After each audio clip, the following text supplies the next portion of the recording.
No, most of them don't, right. Exactly. So, okay, Matt's there, but he doesn't have his picture up. Mary Ann's there, she doesn't have hers up. So Matt will do it. They just wait.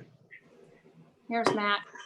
There's Kyle has Jose. I think it's a picture Hey, of Jose. Kyle. Hi. Hello. Here's How's everyone? I think Kyle has the best view. Now he's going to cover it up. Somebody has a nice fan, ceiling fan. Whose is that? That's Lori. Lori's got a ceiling fan.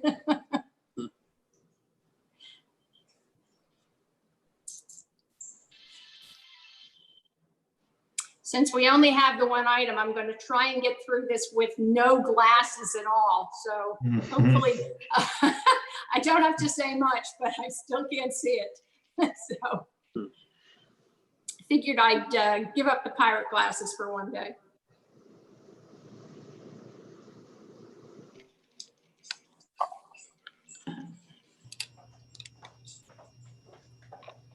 So I didn't realize that, but you can see my finger when I'm moving my screen around.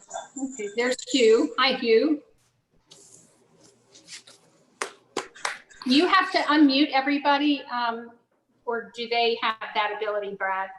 They currently have that ability, but once I toggle them, then I'll have to do it. Oh, okay. So that's why I mute everybody in the beginning of the meeting so that I gain control. Right. Okay. I'm going to put my phone on Do Not Disturb, something new after having an iPhone for 10 years. I finally figured it out. So I don't get calls in the middle of this.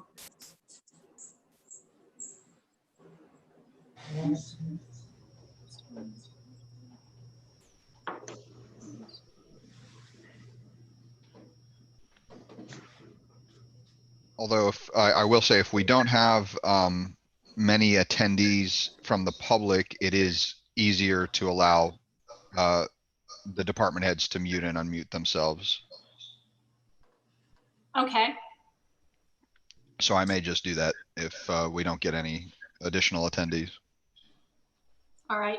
Do we have anybody from the public now? It does not appear that we do. I see one phone number. Not entirely sure who it is. The only time we'd have to mute is if we're getting background noise or something. That's right.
Hi, Frank. Hey, Abby, how you doing? Good. How are you? Good, thank you. The gang's all here, right? I see Lori. Yes? We're all here. Yep.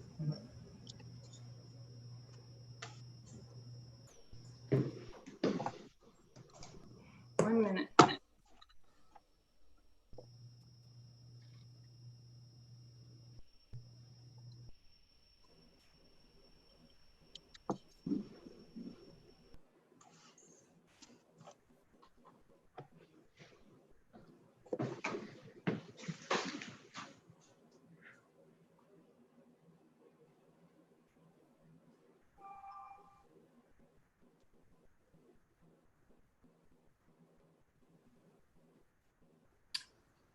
Well, good evening, ladies and gentlemen. Welcome to a special Village of Tequesta Council workshop. It is Monday, July 20th, 2020, and it is 6 p.m. To help prevent the spread of COVID-19, this meeting is being held remotely using Zoom and YouTube, as has been authorized by Governor Ron DeSantis in his extended executive order 2020-69. Madam Clerk, will you please call the roll? She's muted right now, so Brad, if you want to unmute Mary Ann. I have requested she unmute. Lori's on vacation, so Mary Ann is the clerk tonight. I'm not sure if she's not accepting or if she's unable to. Does she know how to unmute herself on the screen? When I click the unmute button, it toggles a prompt for somebody to click unmute. So I can't actually control her mute status directly. Jeremy, do you have her number handy? Yeah, I'm gonna call her right now. Okay. Don't want to be without a clerk. There she goes. She's unmuted now. Good. Can you hear me? Yes. Now, yep, Okay. Okay. Mayor Vernon, here. Vice Mayor Stone, Here. Councilmember Brandon, Here. Councilmember Diambra, Here. Councilmember Prince. Here. We have one item this evening. It is a presentation by Village Manager Allen of the village budget. And I understand we will also be hearing from both Chief Medina and Chief Trube as well. But Mr. Allen, would you like to go first, please? Yep, I think everybody should be able to see my screen now, I hope. Yes. Presentation. All right. Is it full screen? Is the presentation full screen on there? There we go. That's better. All right. If you click, Jeremy, if you click display settings at the top Mhm. and then click duplicate slideshow, Okay. that'll give us a better view. Okay. All right. We had a workshop a few Oh. weeks back. Jeremy, sorry, it actually, it's, Made it worse.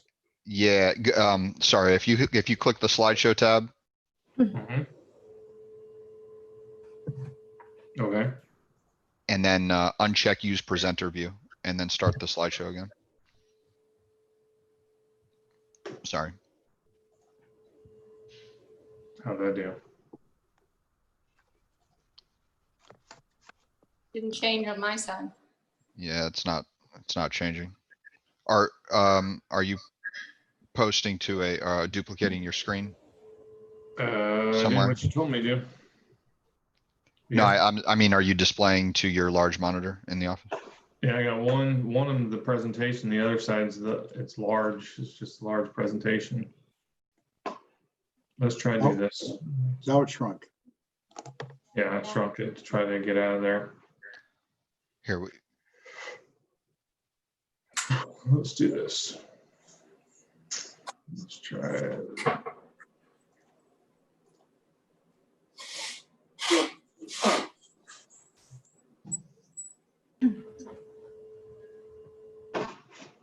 Bear with me.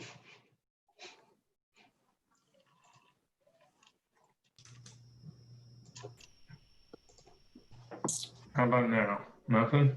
Anything? It's back to where it was originally. yeah, it's the It says you can actual, Pitch it out for a bigger view to see. it's the edit view. You can take your finger and do it on my, that's what I'm doing. We should let it be, Brad. Okay. We should have let it be. It's too Oh, late. should have. Let it be. Here, let me jump in real quick.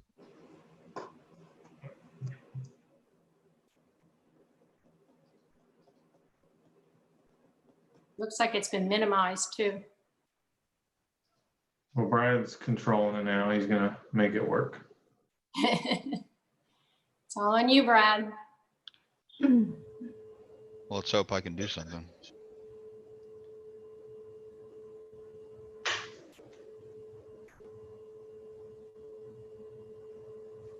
Oh, I see.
All right, you're still in presenter view. So let me do this.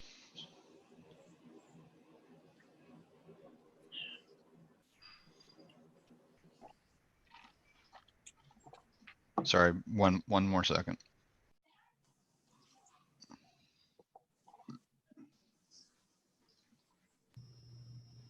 There you go. Here it is. All right. I thought I was gonna have to help you out there, Brad. Yeah, I was about to text you, Bruce. So since the last budget meeting, we gave you guys a very high level view of where we were with the budget. We have got some the ad valorem projections. We are still missing the state revenue sharing, but we have estimated some of those sales tax numbers. So we went back to the drawing board so we can provide a balanced budget. We really made sure we looked at our vision, mission, values, make sure that we provide a level of service that our citizens expect. And really try to make it most cost effective for our citizens. It does make it a little tougher to uphold our community spirit when COVID kind of brings us down, but our plan is hopefully as the year comes through, we can be able to get back to some of that what makes Tequesta unique. So with that, this is a summary of our general fund from 2020 to 21.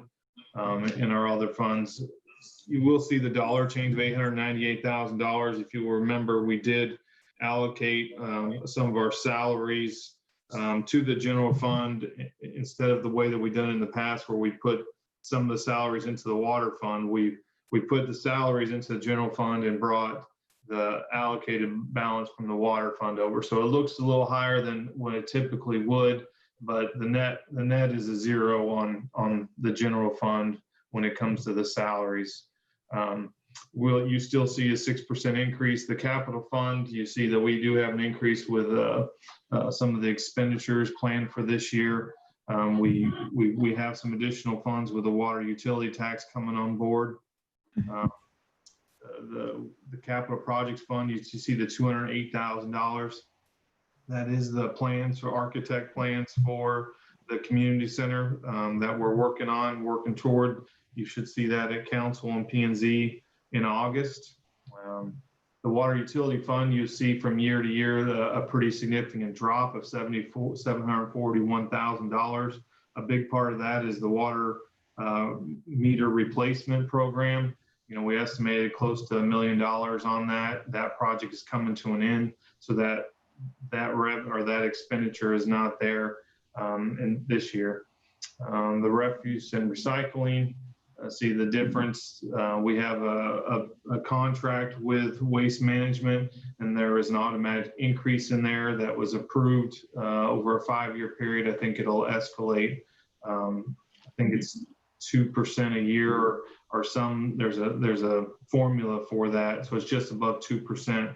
It'll rise for the next, I think, 4 years with that contract. So that's where you see the increase there. I guess it's 3.55% from this year, from last year to this year. Stormwater, you'll see an increase of $768,000. Not an increase of that, increase of $14,000. So those are our funds. As we're going through some of these numbers, if there are questions, please feel free to stop me. Or we can just save them all toward the end might be the easiest way. These are our estimated revenues. We've talked a little bit about these last meetings, so I don't know if I need to go through, all of the, reading off all the numbers, but, the big part of the property taxes, we've seen an increase of nearly 4%. But as you remember, we did decrease the estimated recovery that we're estimated to get back based on contested values. And so that brings our estimated revenue dollar change to $207,000 increase over that. Other taxes, you got the utility tax, insurance premium, those have went up. Just kind of name a few. You'll see the intergovernmental revenue. This is the trade-off for the salaries from water to general fund. That's why you see that $307,000 increase there.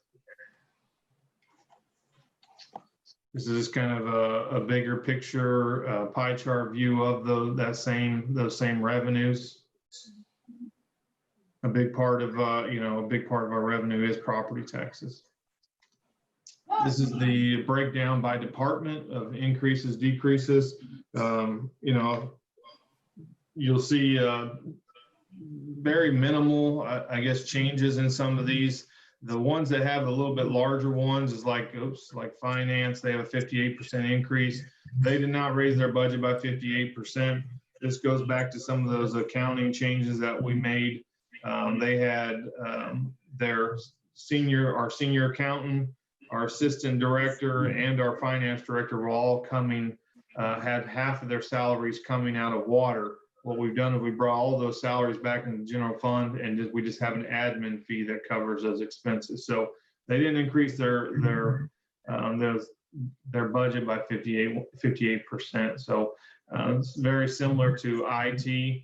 And we've also adjusted some accounting for IT in that those services that are provided to within the whole village, we tag those onto IT so we can account for them better. So Brad's budget didn't go up $221,000. It was just the way that we were accounting for that.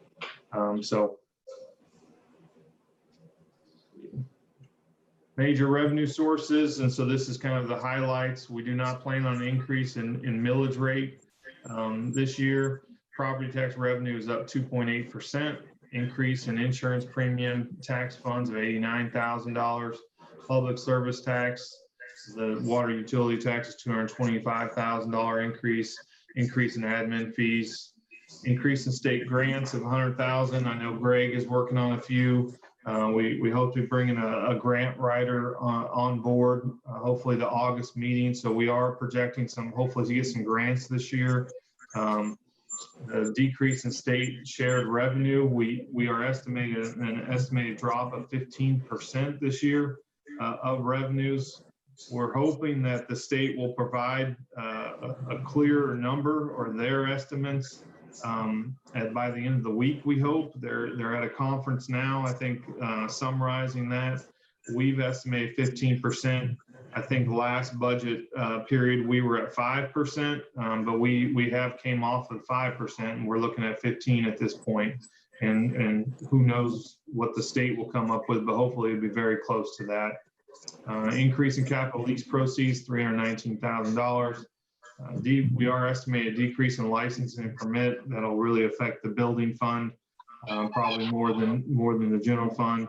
A decrease in investment earnings of $53,000. We have changed how we're investing, our investments and how we're investing those, and so we're not expecting the same dividend that we have had in the past, and then other miscellaneous charges. Expenditures, a net increase of $898,000, increase in personnel expenditures. If you will recall that for the personnel, our CWA contract, these are contracted increases already, is estimated 3.08%. PBA is 4%. Firefighters, IAFF is 2% increase this year. Non-union in current form is 0.33%, which is the cost of living that was estimated. We are increasing landscape and irrigation maintenance to Tequesta Park and the dog park, increasing utility services of $57,000. A lot of that hit comes in the Public Works Department for the watering and the fees that we pay to water our medians and other properties. We will be discussing that in a future workshop about those water rates and the village rates for water. We are taking on a debt service for the sand project. That project was estimated around $300,000. We are going to look to issue debt for that, which will work out to $63,500 for over a 5-year period. We have an increase in the police contractual services. That's the Northcom. But we do have an personnel expenditure that decreases that. So it's a net positive for the Northcom services. We are increasing the transfer to CIP fund of $560,000. Decrease allocation to fund balance of $121,000. So that difference, the allocation to fund balance last year, we estimated the fund balance $154,000. This year, we're only estimating at current time $33,000 to allocate to fund balance. A lot of that is a planned kind of contingency plan at this point for the state revenue. There are other miscellaneous items that we have decreased as far as expenditure, but the overall net increase is $898,000. And it's kind of hard to read from the screen probably. I know you guys have this in your guys' packets, or I'd send it over to you, but these are just the expenses, the history over a 5-year period. And, it's really helpful to look at, where we've been to see where we're going. I can answer any specific questions on that if they come up. We did include the history of the millage rate. And I don't know if you guys see my mouse, but if you look at the history of, the village of Tequesta, we held steady for a long time. This past year here in 1920, we did increase the millage rate. And so in 2021, we plan on leaving that millage rate, and hopefully we can see similar millage rates or even less in the future would of course be our ultimate plan. Where we sit with other municipalities, and this is very hard to see, but we're 23rd out of the other municipalities in Palm Beach County. So pretty close to the middle of the road for millage rates for municipalities. This is the estimated fund balance projection at the end of the year. We are projecting a little bit higher than the 220. This is where we sit currently. A couple of big differences that we talked about last meeting was estimating like 250, somewhere in that ballpark. We have taken out and replenished, I guess would be the word to use, the emergency fund. We were down $109,000. We received some money back from FEMA, but it still left like a delta in there of like $30-something thousand. So we, outside of this $220 to fund to allocate allocate the fund balance, we have replenished our emergency fund, so we will have $1 million, $500,000 in general fund, $500,000 in the utility fund to cover those hurricane expenses. This is our 5-year capital plan. You guys have seen this. We have looked at it a couple different times. Be happy to answer any questions. We hope to bring a proposal for an RFP. We have we are working on putting that out. I have seen the draft version to get that out, with estimated to get that out by try to get money, borrow some money by the first of the year. So this capital project, we hope to roll in these items, the community center, of course, the plans, we should be able to reimburse ourselves for those costs. And so we should see a fairly healthy capital improvement fund that we should be able to be, it should be a very sustainable plan, which is kind of the goal that I was kind of setting out when we first started, is really have a sustainable capital improvement plan that will allow us to address sidewalks and roads, and of course the rec center. We have some bridge improvements that we need to make. And so some really things that I know when we put out a survey, some things that our citizens have pointed out that they think that are important. And I think in that capital plan, they will be able to see those benefits and those things that was important to them. So very excited about that. You will see Country Club project was part of the 2020 plan. We also have the part 2, phase 2 of the Country Club project in here as well. So here's kind of the highlights. The budget includes funding for repairs and maintenance of roads, bridge repairs, sidewalks, Constitution Park improvements, Remembrance Park improvements.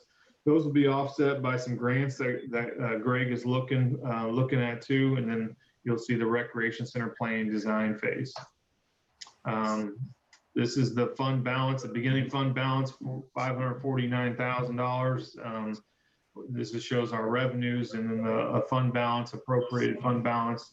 And so at the reserve, at the end, you'll see a balance of $547,000 at the end of 2021, or the budget year 2021. And then capital projects, this is what we plan on funding the plans out of this fund, the 303 fund. So you'll see $208,000 in and $208,000 out. The water utility fund, just kind of some highlights. The overall decrease is $741,000. That was the completion of the automated water meter project. We are anticipating October for to roll out the new water meter, the new portal, so our citizens will be able to see, on a daily basis what their usage is. So that hopefully that will help solve if there's any leak issues or any reporting issues. Citizens will be able to get notifications for that. They'll be able to get an automated email if their usage goes over a certain percentage. To see that'll help them determine leaks. Of course, our staff would get notifications as well. So we think the system is really going to help mitigate any potential issues. We are proposed an increase of 3.5%. We have done a rate analysis which shows that a 3.5% water rate is needed. We will be looking to for some debt out of the water fund too in the future. We're still working on that entire plan for the water fund.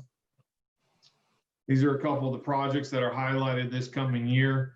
The asbestos cement water main replacement program. I know Matt has done an awesome job of trying to put together a replacement plan. Him and David Tinoco have worked on that, and so there'll be a percentage of a pipe that is replaced this year. There is some water treatment plant equipment and SCADA upgrades and energy improvements planned for the water treatment plant. Sufficient well replacement program, the Floridian well rehabilitations, and concentrate disposal relocation for the Federal Highway Bridge Replacement Project, the US 1 bridge. So this is what the water utility fund looks like. You have at the beginning of the year, you'll have $5.3 million. The revenues coming in at 7 million. The fund balance allocated to help cover the costs and the capital projects this year, $541,000. So at the end of the year, we're estimating a balance of $4.8 million. Other enterprise funds, you have the refuse and recycling fund, $514,000. No major change in operating budget for that. As you know, waste management handles that. We are looking at a charge to increase of 2.95% via contract. The stormwater fund, $768,000. This is the major increase in this one. There was one major increase, and that was the admin fees. We had never charged our stormwater fee and admin fee to the general fund to help cover, the administration costs like finance and human resources, office type, clerical type work. We are proposing a 5% increase in stormwater rates, and we will also look at to help with some of the backlog, to remove some of the backlog of projects. We will look at borrowing some money for this fund as well as a possible option. This is the restricted balance as of 10/1/20, $114,000. Budget of revenues, expenditures. So that leaves the ending balance of $85,000. I know Mr. Stone asked me what is our comfort level. It's about 45 days of operating. And so next year we will be looking at it, probably an increase for that, so we can keep that reserve balance at 45 days. Highlights for the stormwater utility, metal pipe replacement lining, the contribution of the country club. As you know, when we do that country club project, stormwater is a part of that, and it helps fund the aprons and the movement of stormwater. So there is some projected costs in there for fiscal year 2020 and fiscal year 2021, and then the swell restoration program that Matt is working on. This is the fund balance for stormwater, beginning restricted balance, $737,000. We are projecting to allocate from fund balance $298,000. We're going to have an unrestricted net position of $438,000 estimated 2021.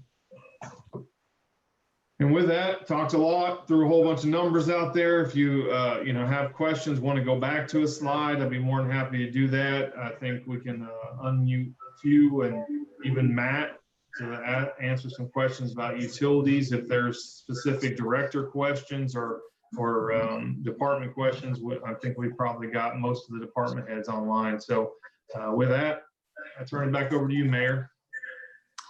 Let's start with the rest of council. Anybody want to just jump in there first? I got a question on the refuse and debris, Jeremy. Mm-hmm.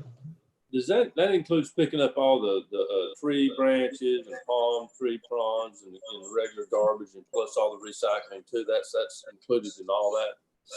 Yeah, you mean like when the residents pile it up out in front of their house? Yeah. That does cover that. Now, I know our crews, I just want to clarify, because I know our crews do an amazing job of throughout the day just driving the roads and stopping and picking up some of that stuff too, just individual stuff in the right of way. But yes, that the piles that the residents make, that does include that as well. Mm-hmm. That's a really good price, I would think.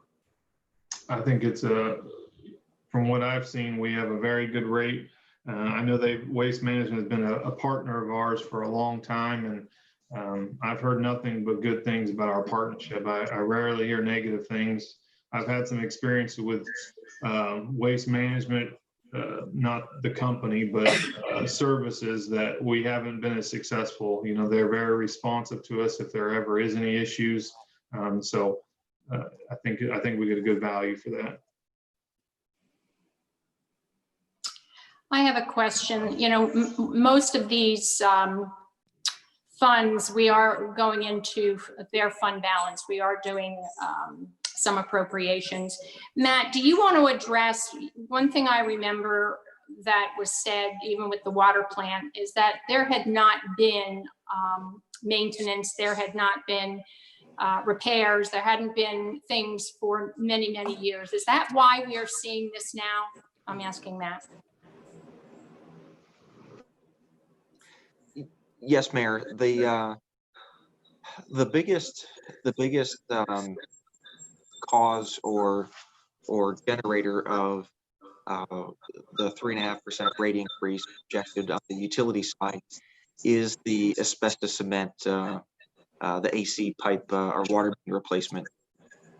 Those pipes date back to the 1950s when the system was originally put in, and that's really the big nut crack. That's probably the biggest driver of the 3.5% rate increase, and that does include a plan for in order to be able to have a phased replacement of those in a 10 to 15 year time frame. That does include planned debt draws in order to be able to do that in a timely manner. The refuse and recycling and water distribution also, we are looking at their taking money from their appropriation as well, or from their fund balances. And I don't know that we've had this happening every single year at this rate. What are we doing differently? Well, the refuse and recycling, because of the rate increase, we have not raised our rates to our citizens. So we are just using the fund balance to help offset the increased contract cost. And that's where we get into, at what point do we have to raise those rates to our citizens and our businesses for that? And so this year we are eating that with our fund balance, but next year we will probably have to see what that increase would be. Same with water distribution, because we're also going into that fund as well. Well, the water distribution, I think, is the kind of what Matt was saying, is there's a backlog of projects that had not been done. You kind of slightly touched on it. There's been some projects that we haven't done. And a big part of it, I give credit to Matt. We have a utility director now. He can see the needs on a daily basis and look out to the future a little bit. We had some backlog of projects, and so I think what you see is you see some appropriation of fund balance. This year was the water meter replacement. That was $1 million. And now we have some additional projects that he has online. And I think we kind of highlighted some of those. That's why we're taking money out of fund balance. We're still in the comfort zone, I would say. It's not like we're dropping below our what we need to operate. We're just drawing down some of that money so we can take care of some of these projects that are backlog. I mean, look at just this slide. I mean, the bridge replacement, the concentrate disposal. I mean, that's something that's kind of, I don't want to say mandated, but with a bridge replacement, we kind of have to do that. We don't have many choices. But looking at some of the other projects, I think they're going to be very beneficial for us. I mean, you look at the water treatment plant and the SCADA upgrades. I think Matt was telling me like that SCADA software program that we have over there, wasn't that you were telling me, Matt? That was in like the 80s or something. It's a very old, outdated program that we have over there. Not necessarily the 80s, but it is several decades old. There is electrical equipment that dates back that far. And at the plant side, a big emphasis for me is that we're not just replacing equipment, but that we're replacing equipment with a specific eye, that we're not just replacing equipment like for like, but we're replacing with a specific eye on achieving energy or chemical feed improvements, that we're thinking outside the box and making sure that we're getting the best value for the village with that equipment.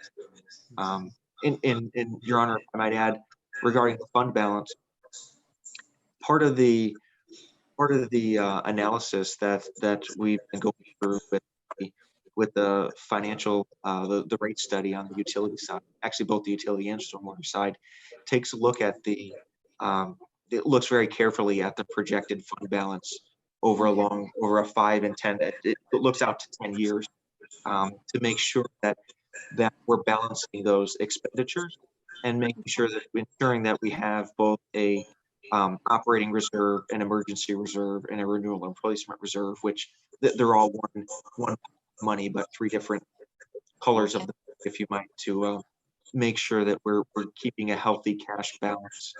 Okay, I just didn't want us to start depleting without that. So you've made me very comfortable. If we have a 10-year plan that we're looking at all of those things, then I'm fine.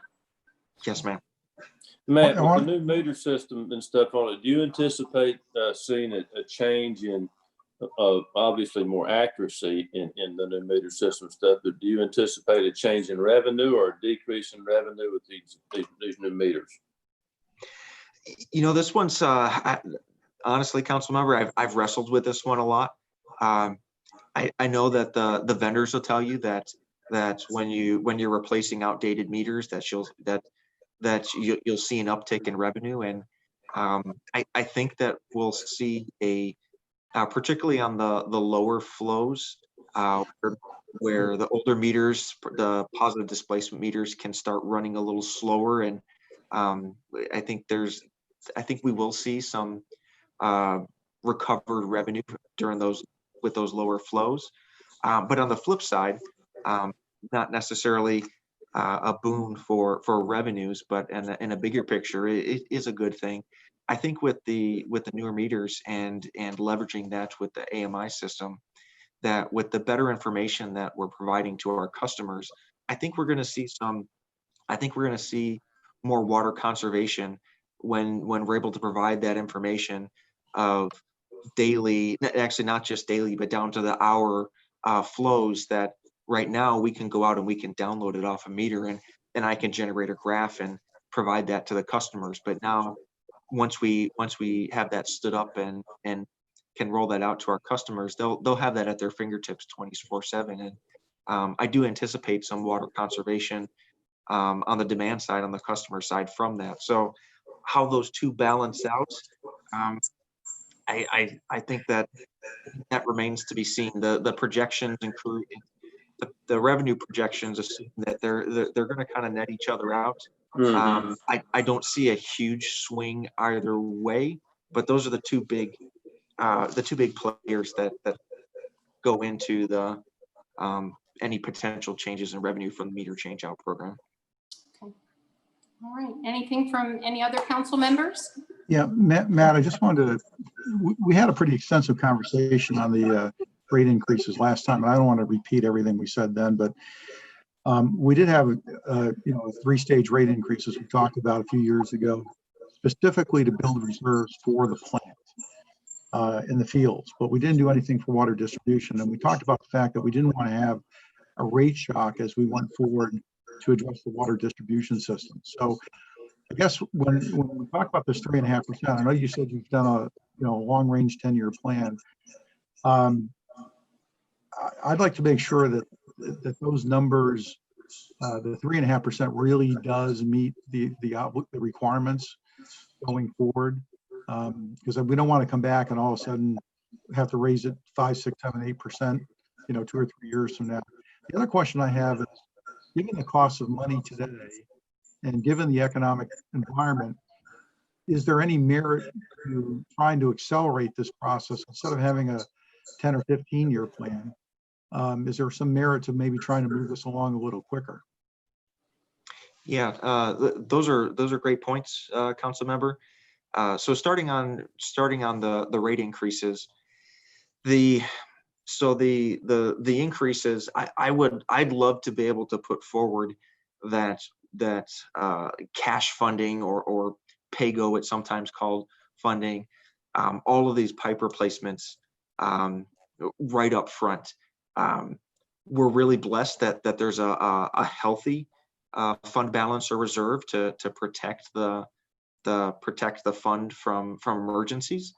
But as far as enough fund balance to be able to cash fund the all the water main replacements.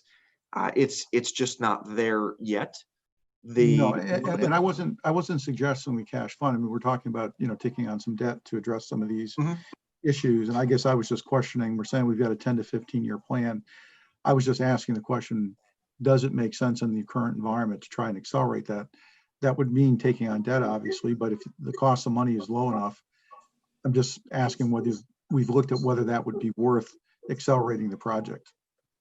Yeah, so I'm sorry, I was, I guess, taking a little too long to develop the answer. So what's proposed is 2 debt draws to be able to accelerate it. Those are timed. There's enough to be able to, there's enough with the planned 3.5% rate increases. There's enough to be able to take on the bite that is proposed in the 5-year CIP. And then the second draw is planned with once the current debt that's out there for the water 2008 series debt for past water plant expansion, when that falls off, it frees up some funding to be able to absorb some more and take that second bite. Okay. As far as cramming more, or not cramming more, but trying to accelerate more, I've looked at it.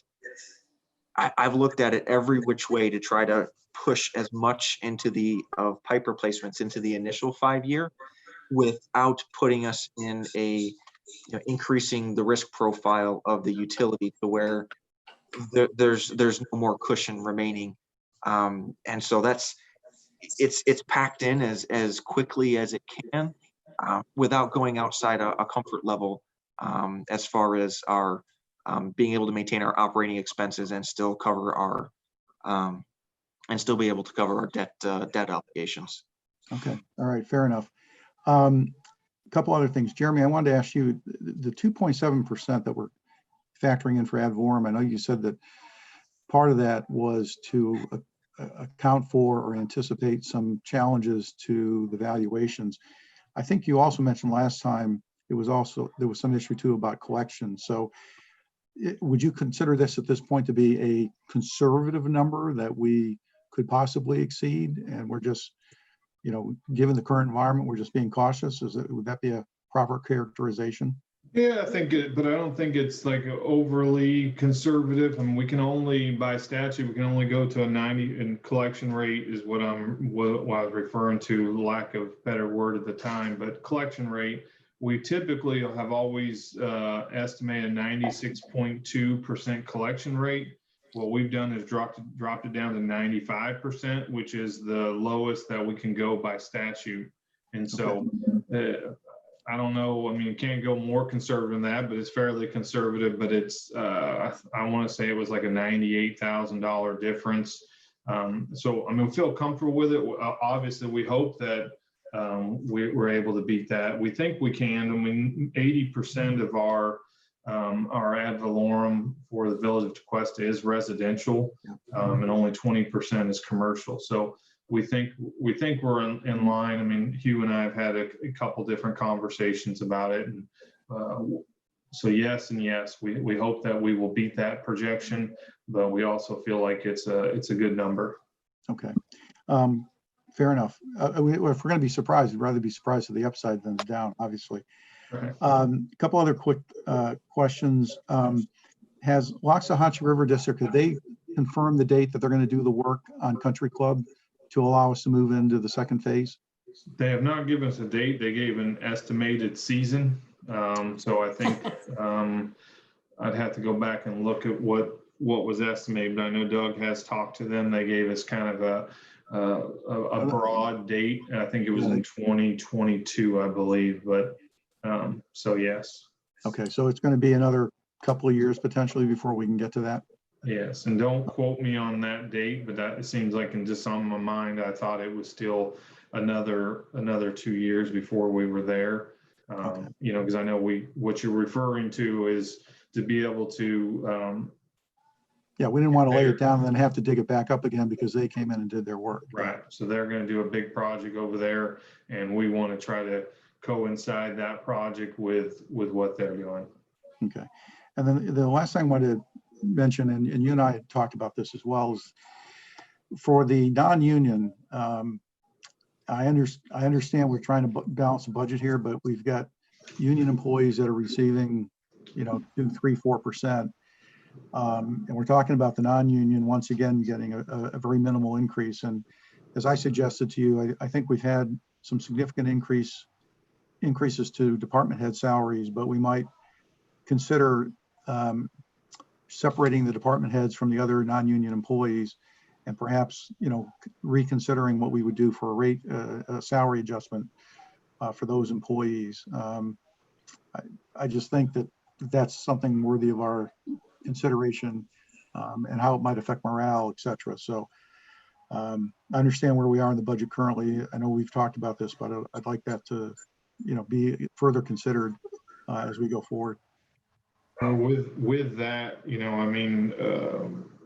I know there has been a few comments presented to me, and obviously we'd like to do what we can. An option that is on the table, if depending on where council wants to go, but Tequesta Fest is still in this budget, and so there is some possible savings if we feel like, because of COVID and circumstances that we will, and we kind of feel like we're just not going to be able to provide that event, we could remove that from the budget, and if there's a desire, we could use that money to do that. Yeah, I understand the suggestion, but with Parks and Recs being significantly affected by the building situation, and obviously a reduced program offerings for next year, I guess the things that we've traditionally provided, like Tequesta Fest, I'd like to see us try to continue to offer those things. Now, I agree, COVID-19 impacts that. That would be a different situation, but some of those things that have been traditions, I'd like to see us kind of maintain those for the village residents. Like I said, given the circumstances around the building and a reduced Parks and Recs offering for the next year. So I don't know if we're talking about a substantial sum of money, really, when you get right down to it. So maybe there's a way we can squeeze it in there somehow. Okay, well, go ahead. I'm open to it. Sorry. Question. Somebody else, yes, Kyle. Concerning that topic, Frank, did you brought that up? Do those employees have an opportunity to receive maybe like a bonus at the end of the year of some sort? I think you sent us something. All non-union employees get a merit increase based on their years of service and a positive performance review at the end of the year. I think they range from $500 to $1,200, and so there is that we provide for the non-union employees. Well, Kyle, I think we've done that for a number of years, so it's kind of, well, maybe it shouldn't be taken for granted. I think there's an expectation there. So that's not the same as basically providing them with, a salary increase. And again, if we were limiting the increases for the other employees, then I think that, then this would be fine. But like I said, when you've got a significant portion of your employee population that's going to get a much more robust salary increase, I just think for the non-department heads, especially, given, like I said, that my understanding is they've had some significant increases over the last couple of years, maybe not last year, but prior year. Yeah, Frank, I do hear you. I also don't think two wrongs make it right. And what I mean by that is in the aspect of we pay our employees an average standard rate for the job that they do. We have a merit bonus program in place if they do a good job, and they get a cost of living increase. So an additional increase would be just because we've done it for other groups. And I don't know that I would be able to support that when I think the other groups should be more tied to cost of living on that increase beyond a merit increase. Well, I mean, the other groups are union, and that's a negotiated arrangement. And those union contracts have been negotiated, 2 of them over the last couple of years. And the point I'm making is that you now have a you're treating your employees differently who are non-union versus those who are union. And if all the employees across the board, if we feel like they're all working hard, they're all doing a good job. If you were one of the employees that was looking at a 1/3 of 1% increase, while other employees are looking at 2 to 4, you might feel a little bit differently. So I'm just saying, from a morale standpoint, I just think it's something that we need to consider. That's all. Yeah, I can, from my history of being in that same situation of receiving a cost of living increase, and the employees that I managed that were unionized did not because of that contract. All I'm stating is, I think that we need to be very cautious and very concerned with the impact of 3-4% annualized increases when the cost of living is not increasing anywhere near that. I mean, that's like 400 times what that cost of living is. So I would just be very hesitant to do something like that. I understand morale, I understand all of that. But this is not a normal situation, and we're getting ready to go into a period of time where collections at 95% might not even happen. If for some reason, October, November, December, January of next year, when we can start collecting the majority of that money, I'd be very, very cautious of that. And I don't disagree, Kyle, and I'm not advocating we go 4%, but I think if you looked at the total dollars involved here, and Jeremy, you might want to comment on this, but I think we're talking probably 10 grand. So out of a budget of $23 million, that's not a significant component. So I would just offer that up for consideration. Frank, I'm not sure that it would be appropriate to single out staff members in the non-unionized.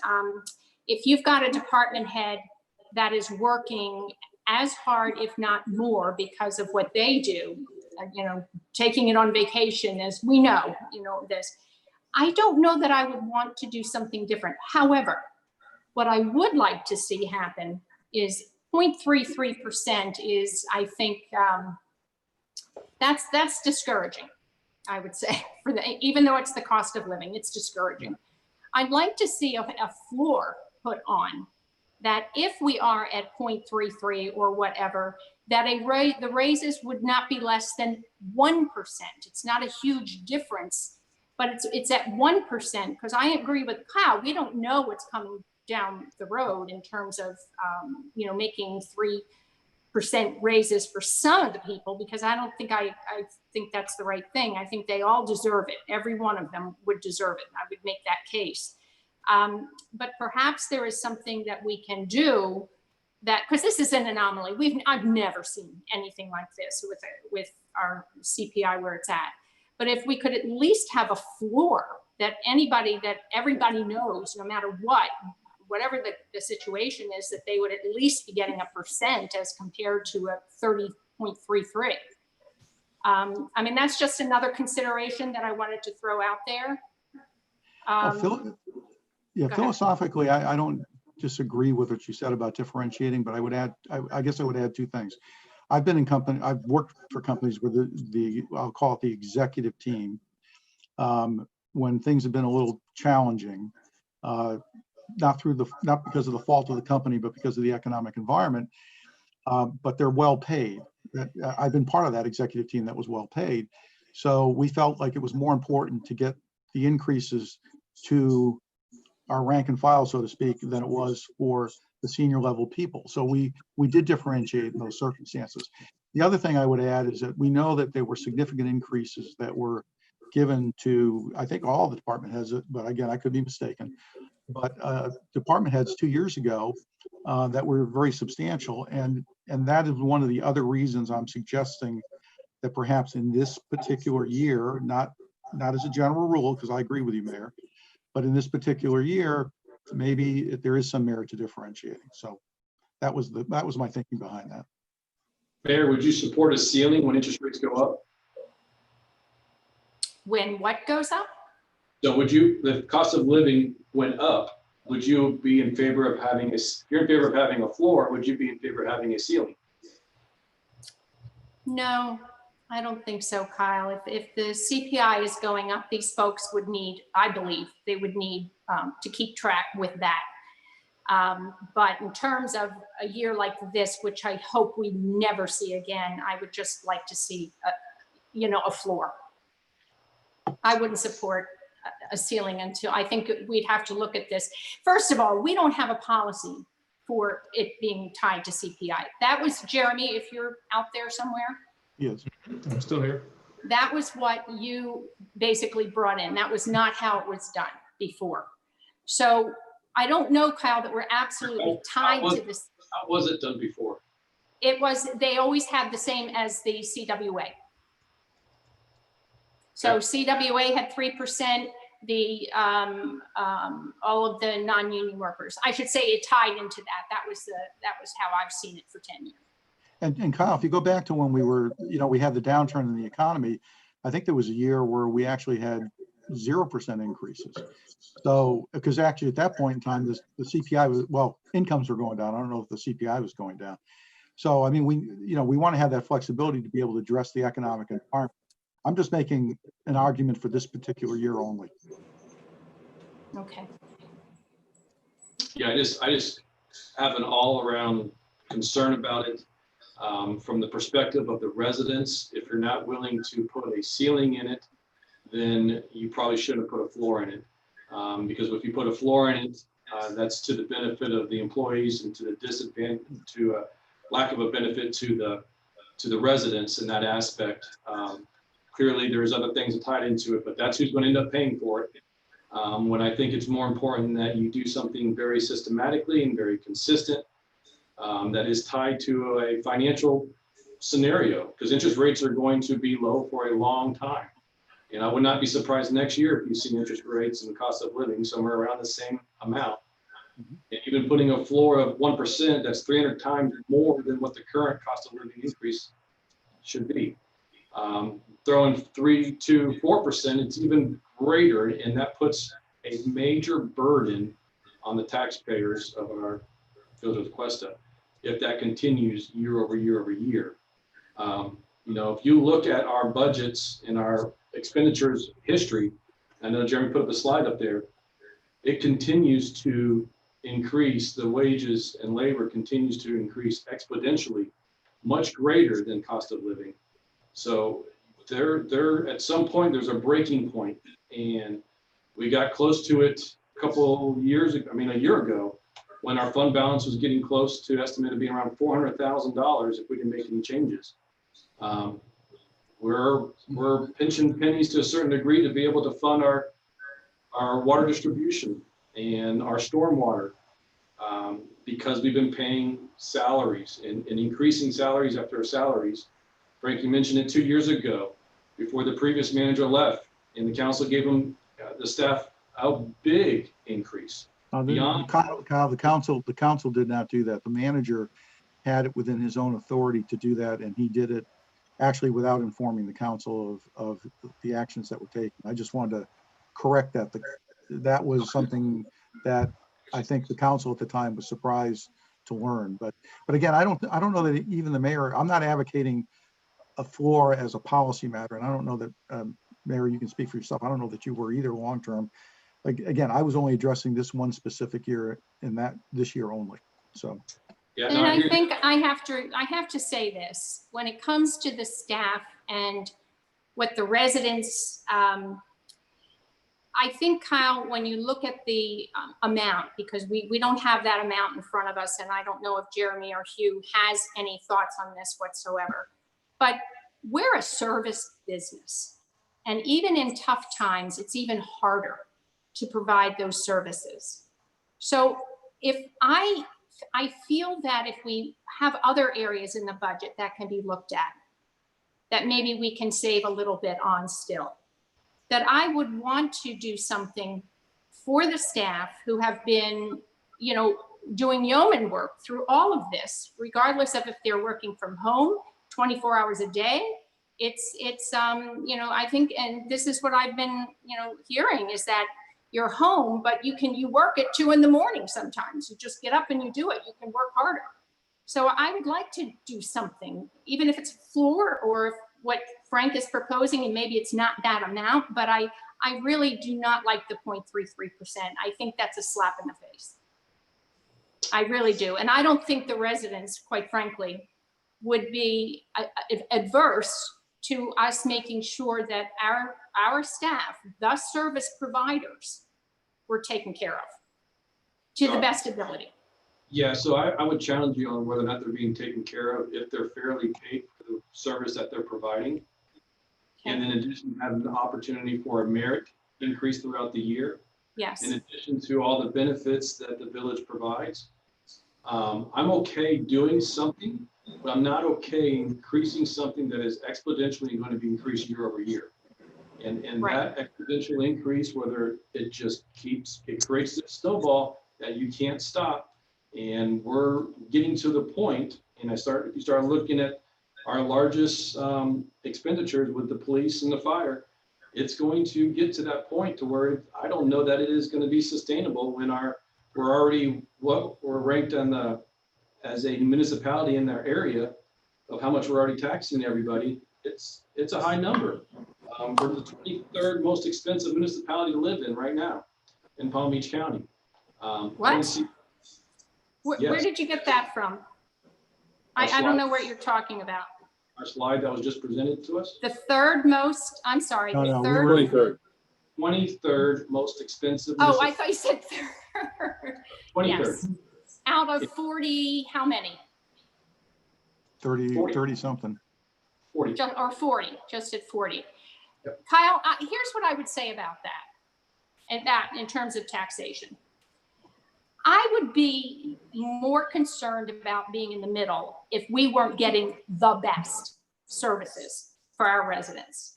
That we are number 3 as in the safest municipality in all of Florida, and the safest in Palm Beach County. If we were giving mediocre services, I might consider that to be something we would have to address. But I don't see that, and I think ultimately we all want to see the millage go down. There's no question. Who wants to see the millage go up? Nobody. But I don't believe that we are being onerous. I don't believe that we have fat departments. I don't believe that we could do a whole lot better, maybe as we go through attrition and things that as Jeremy continues his walk down the road. But honestly, being 23rd out of 40 to me, when I know that we have the best here in the village of Tequesta, and the living conditions and the fire and the police and the service, I honestly am not finding that to be onerous at this time. What can we do better? I want to, yes. But is it onerous? I don't think so at all.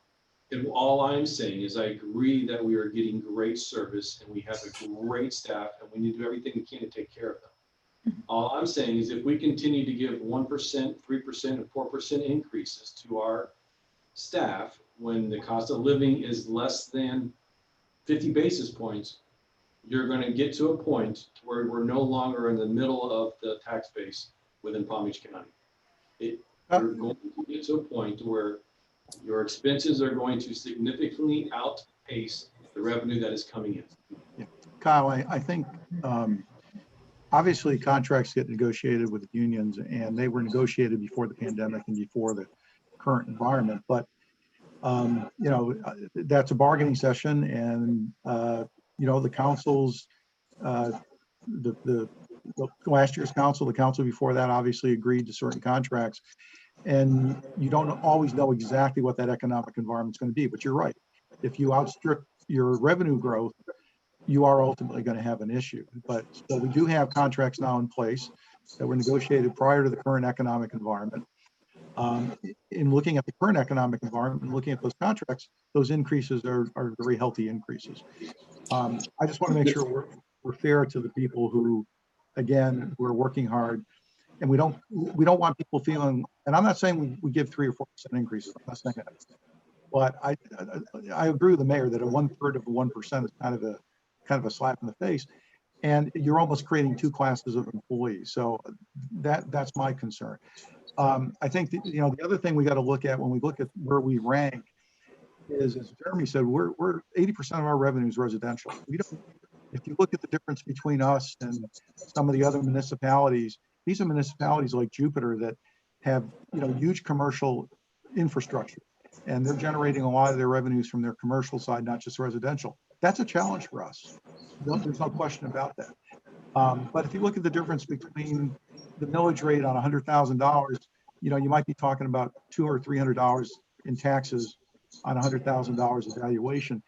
As a primarily a residential community, and with our goal to maintain Tequesta in terms of its ambiance, its character, the quality of the community, the attractiveness of the community, you're right. We're going to have a little bit of a challenge as we go forward, as compared to some of these other entities that do have a much bigger commercial sector. I don't disagree with that, and it's going to be up to this council and future councils to be able to navigate that as effectively as they possibly can. Mayor, if you maybe I don't know if this will help the conversation or hurt the conversation, but just, I think maybe to take us off high center, because I think we have a couple of different opinion, and I don't know if this will help, but when I looked at the budget, obviously I know we have an all-star team of that we have here for employees, and love to give them the highest possible increase. When we looked at it, I heard the comment, we're in unusual times, and that's really where we are. We're in very I would say volatile times. So when I was putting together this budget, I was being very conservative, knowing that we had to start this year, and what we're even projecting, we're still looking at a $600,000 dip in our reserve balance. So that's, it's very scary to me, knowing that, that reserve balance is set for when we're in volatile times, when we're in, situations that we could, have to dip into that reserve fund. So I looked at that, for every 1% that we want to give non-union employees, like I said, I'd love to give them all. I think, they're very, very good employees. It's $33,000 in the budget, so that's very tough. I would not advocate splitting the non-union from our directors. I think, if you're talking about those, I think that they're one and the same. And so I would not want to do that. So really your impact to budget is $33,000 for each percent. So if there's a couple things that are still outlined that are not included in this budget. We have a couple, little changes here and there that we may tweak, depending on, but, we still are waiting on that state shared revenue. I mean, if that comes back at, 20%, I mean, that's another $25,000 we got to get. We still are waiting our final workman's comp. We have some COVID liability insurance that we may look at, but, I looked at him. If there is a desire to look at the non-union increases, then we're going to have to give up something. There's what level of service do I have to, do we have to give up? Because trust me, and Hugh and Michelle both sat through with me with budget meetings the second round after we had to get, find $175,000. I mean, we're pinching pennies. I mean, as we're looking in budgets, I mean, I got, directors offering up $100 here and $200 there.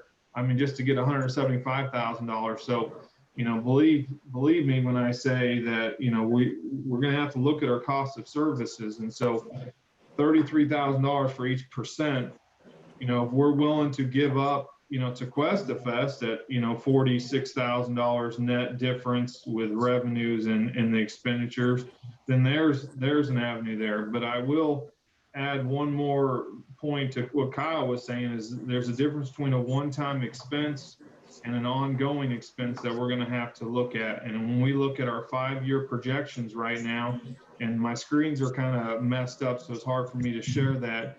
And we're looking just right now, we're looking at a deficit of $100,000 next year, with all things said. So, we get 2 years down the road, then we're looking at a positive number. So I'm very concerned about where we are, budget wise. I know there's municipalities that are, looking at layoffs and furloughs and things like that. We've had to make some personnel decisions this year already. And I'm just really guarded about, what we have to do in the future. And so I do not want to go through any additional layoffs. And so I'm a little guarded, when it comes to these things. And at this point, that's why I've recommended the cost of living only. I understand the points that are being made, but just know that my point is that we have some tough budget decisions, not only this year, but in the future. And we still have to fund that reserve balance of $600,000 that is supposed to be used during a pandemic or, emergency times, that we don't have that full balance. So those were the points that I went through as I looked at this budget. Believe me, I've all these points that were made, I did tackle them.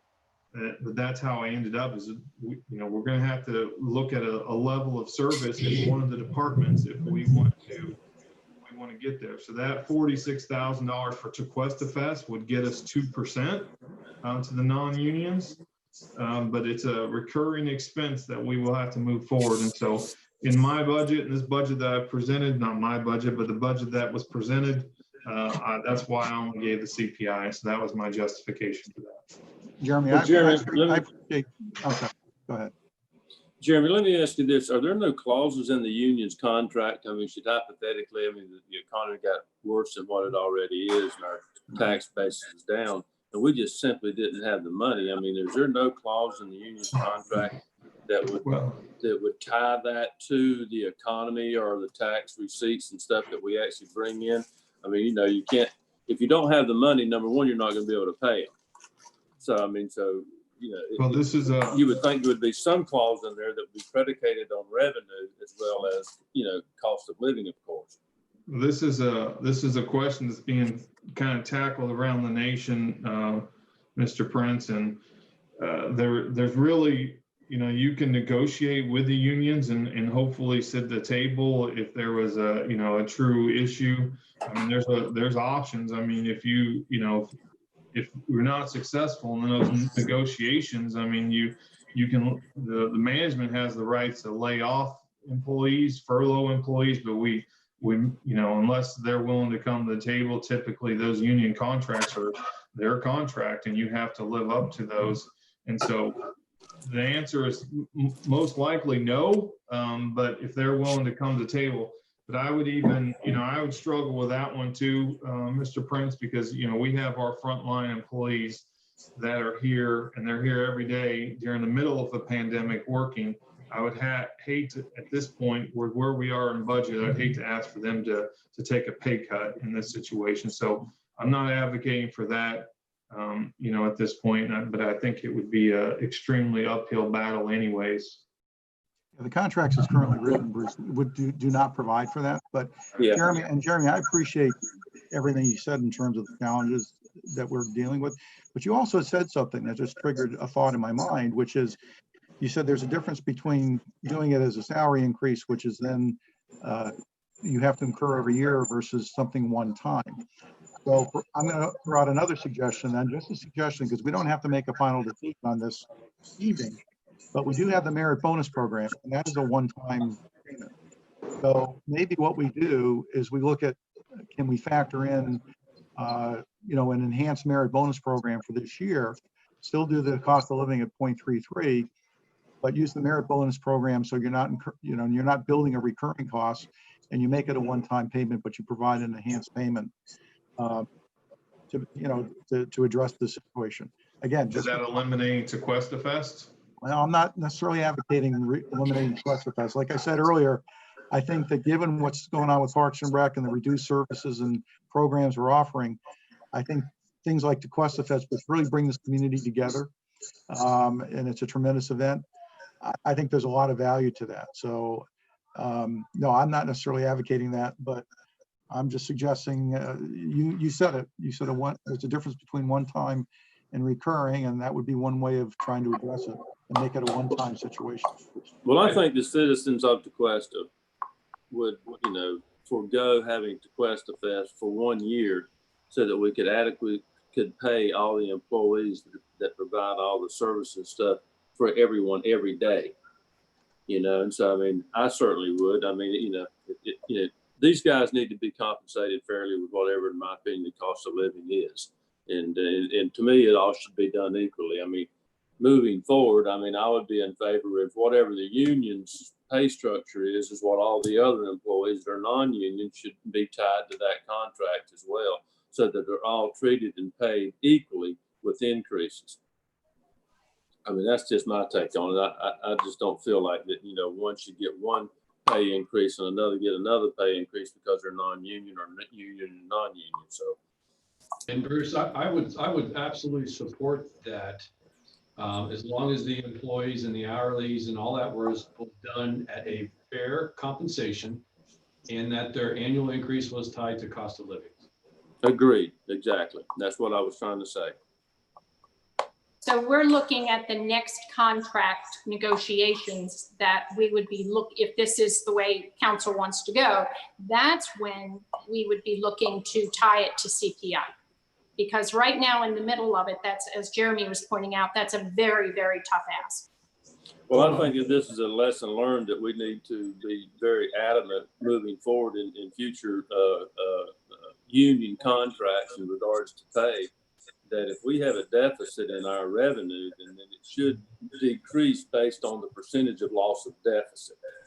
You know, That's some a good formula point. in between there. I mean, it's, in my opinion, it should be tied to that. Of course, you know, that's just a suggestion, you know, and I don't know the ramifications of that suggestion and how it really impact everything, but I feel like that it should all be predicated on, you know, I mean, you know, in my company and stuff, if we have a really good year, I pay out a certain amount in bonuses and stuff. If we don't have a really good year, they might not get a bonus. I mean, it's harder to give someone a bonus when you don't make any money. And it's hard to give them a pay increase when you don't make any money. But when you do that, then obviously that's when you do that.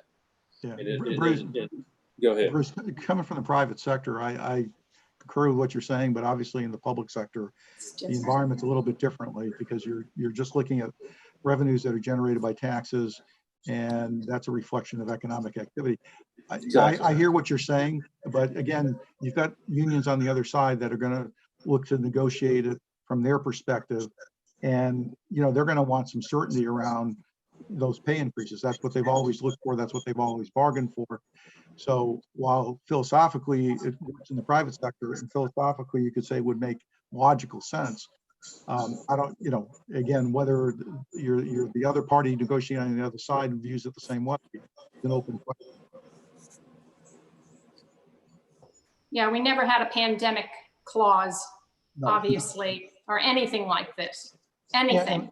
Yeah, and like I said, yeah, and when we had the economic downturn, in, you know, 08, 09, there was a year where the unions agreed to zero. They Okay. did. Even though there still was an increase in cost of living, they agreed to zero because the village did not have the revenues to be able to pay for increases. So Back in 09 and 010 and stuff, when property values went down to nothing, I mean, Right. you know, tax basis is horrible. Yeah, and during those times, we were bringing in $1 million less a year than That's the year huge. before. 1 million. And our budget at the time was more like 11 million, 12 million. And that was huge. Okay, they so in did that come to particular the year, if you had to, you know, had to sit there and you were contractually bound to the union to give them an increase in their pay, and you were $1 million short. So, I mean, come on, y'all gave it to them anyway? well, no, because the No, contracts they were didn't coming up. take it. The contracts were coming up for renewal. And I commend them for that. I mean, that's what, in my opinion, anyone should do. You know, I mean, my gosh, I can't expect you to give me an increase when you don't have the money. Yeah, And no, so, they understood that and they took that into account, and it was a very, you know, very reasonable decision on all the parties' parts. Mhm.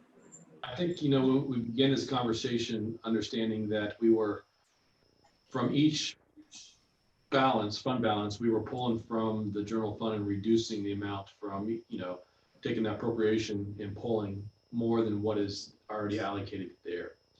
In addition, for the last 2 years, 3 years, are actually 4 or 5 years, our unfunded, our unassigned fund balance has been below what our standards that we have created with that 2 months worth of expenses. Even at the end of next fiscal year, when we're looking at this balance projection, we're still going to be in the hole over $666,000. it would not be wise of us to just throw money out there just because of history. And that's where I'm standing. You guys all know where I stand. All right, well, what I've heard now, because there's 4 of us, and I think we've had 4 different plans. So I think at this point, it would be fair to say that we're probably not going to be agreeing here today on this. Jeremy has put a budget together that does balance now. And yes, Kyle, you're right about the next year, but the years after that, we see a big turnaround. There's a shot here in, what's it, 04, Jeremy? 2023. 24, 23? Yeah. Yeah, so we don't want to look at just the black side, just the darkest, gloomy point of this, because there is light at the end of the tunnel. Well, with that being said, if you said, okay, guys, we don't really have the funds to give it everything that we would like to, or we're contractually bound to for this year. But over the course of the next 2 years, we can get that back up to the level that we had to take away, or we were not able to pay. In other words, you would say, okay, you're supposed to have gotten 2% this year, and then 2.5% next year. We're only going to give you 1. Well, then the next year you give them the extra, either half of the 1% that they lost, or the whole 1% that they lost stuff. But over a period of time, you make it all back up, so that they're back up to the level of the cost of living increase that is normal. I mean, there's all different kinds of ways of doing it. Yeah, we could go at this for probably the rest of the night. Yeah. But I know that we have 2 more presentations, and I think at this point, if it pleases the council, we have what we have, and it was for consideration, but I don't think any of us are really ready to jump onto each other's, plan. So perhaps what we should do is leave it where it is now. We have a balanced budget, and then go to our fire chief and to our police chief and listen to what they have to say, because obviously public safety is something like 55–60% of our budget. Is that, please, council? Yes. I'm good. Yes. All right, thank you. All right, who goes first, Jeremy? The fire chief is going to go first, and the numbers presented should match and tie to the budget that was presented in your guys' packet, as well as what I put up on the screen. So they should tie in fairly nicely. So without further ado, Chief True. Okay, good evening, Mayor, Vice Mayor, Council, Village Manager, Village Attorney, and Village Clerk. I'm going to go ahead and share my screen with you. Okay.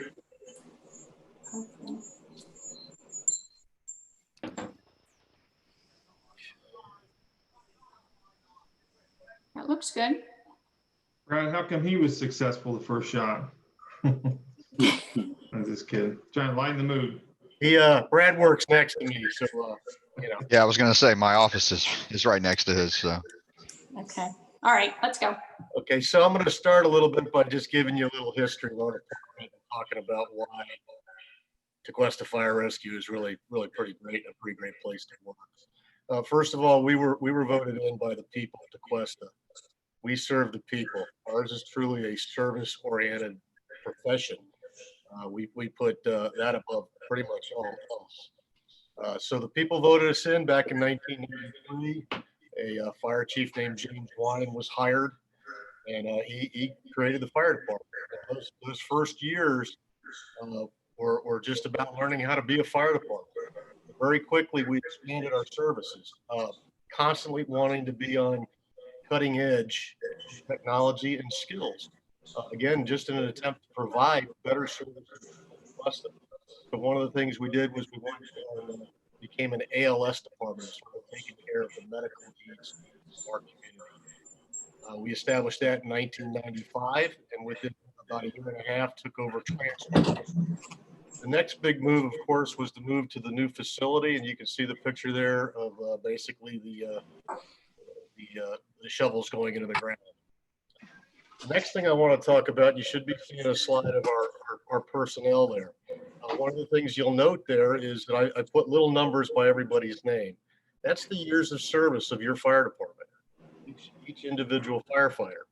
So at the top, you'll see my name with 26 years in here at Tequesta. I actually will hit 27 in a couple of weeks. Captain Tillis will follow shortly thereafter. Why did I put that up there?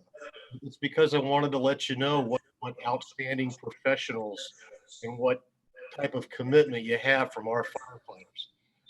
2/3 or more, if you go down to just the top 15 firefighters, will have 13 years of experience or more. That is a tremendous advantage for us when you talk about the services that we're able to provide. A little bit about COVID right now. COVID is obviously a big component for us. We're probably the lead agency here for management, not just because of my title, but because of the expertise that I was talking about.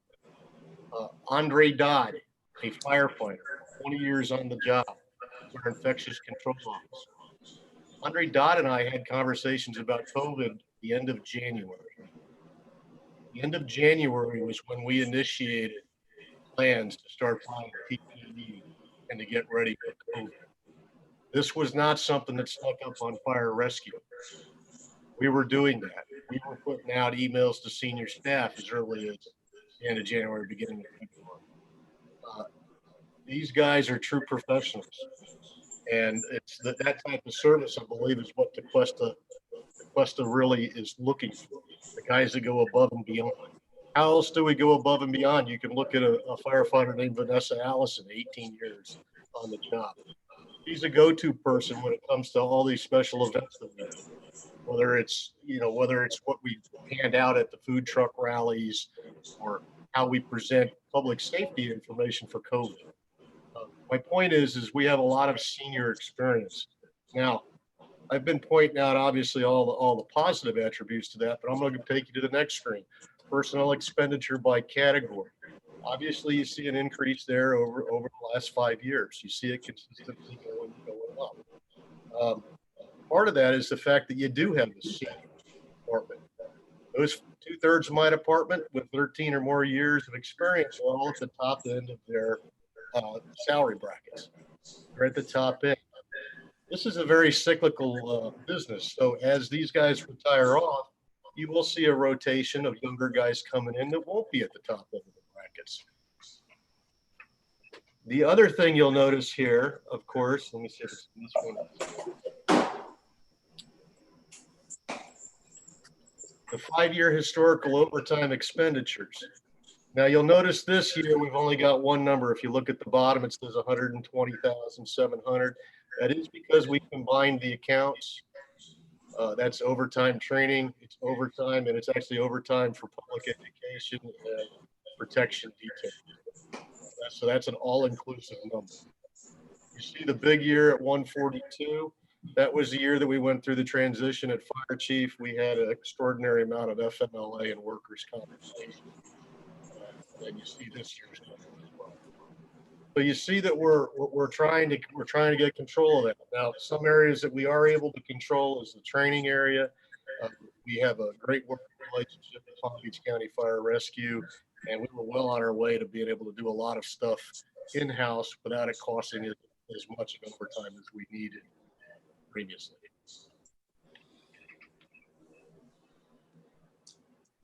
The services. Obviously, we do fire suppression. In fact, our crews today responded to a structure fire in a Palm Beach County pocket, and we're instrumental in putting that out very quickly. Special operations, we have a water rescue team that we use in support of the police department's boat operations. Hazardous materials, we have an operations level response in conjunction with Palm Beach County Fire Rescue. Emergency medical services. I want to touch on this a bit because this is the one area that everybody sooner or later needs us. At some point in your life, you'll have to call 911, and more than likely it'll be because of a medical emergency. We're one of the agencies that we're fortunate enough to do 12 lead EKGs first, along with nitro drips first. Why were we able to do that? Because we had tremendous leadership. We were able to put supervisors on all of our trucks. We're able to do a lot of things that bigger agencies rely on Italian EMS captains. For example, right now, paralytics are carried on our trucks. In most county agencies, they're all carried by their supervisors who follow behind in an SUV. We carry IOs on all our trucks. That's another method by we can give you intravenous fluids. And again, it's because of our level of experience and our quite honestly, our supervision at every single level that allows us to be aggressive and do these things. This is a tremendous service to the public, and I got stats later that'll bear this out. Our public education and outreach. We have guys that love this area.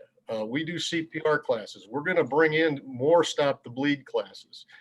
We recently received a grant, or actually not a grant, a gift, for a Stop the Bleed training kit in the neighborhood of about $1,400.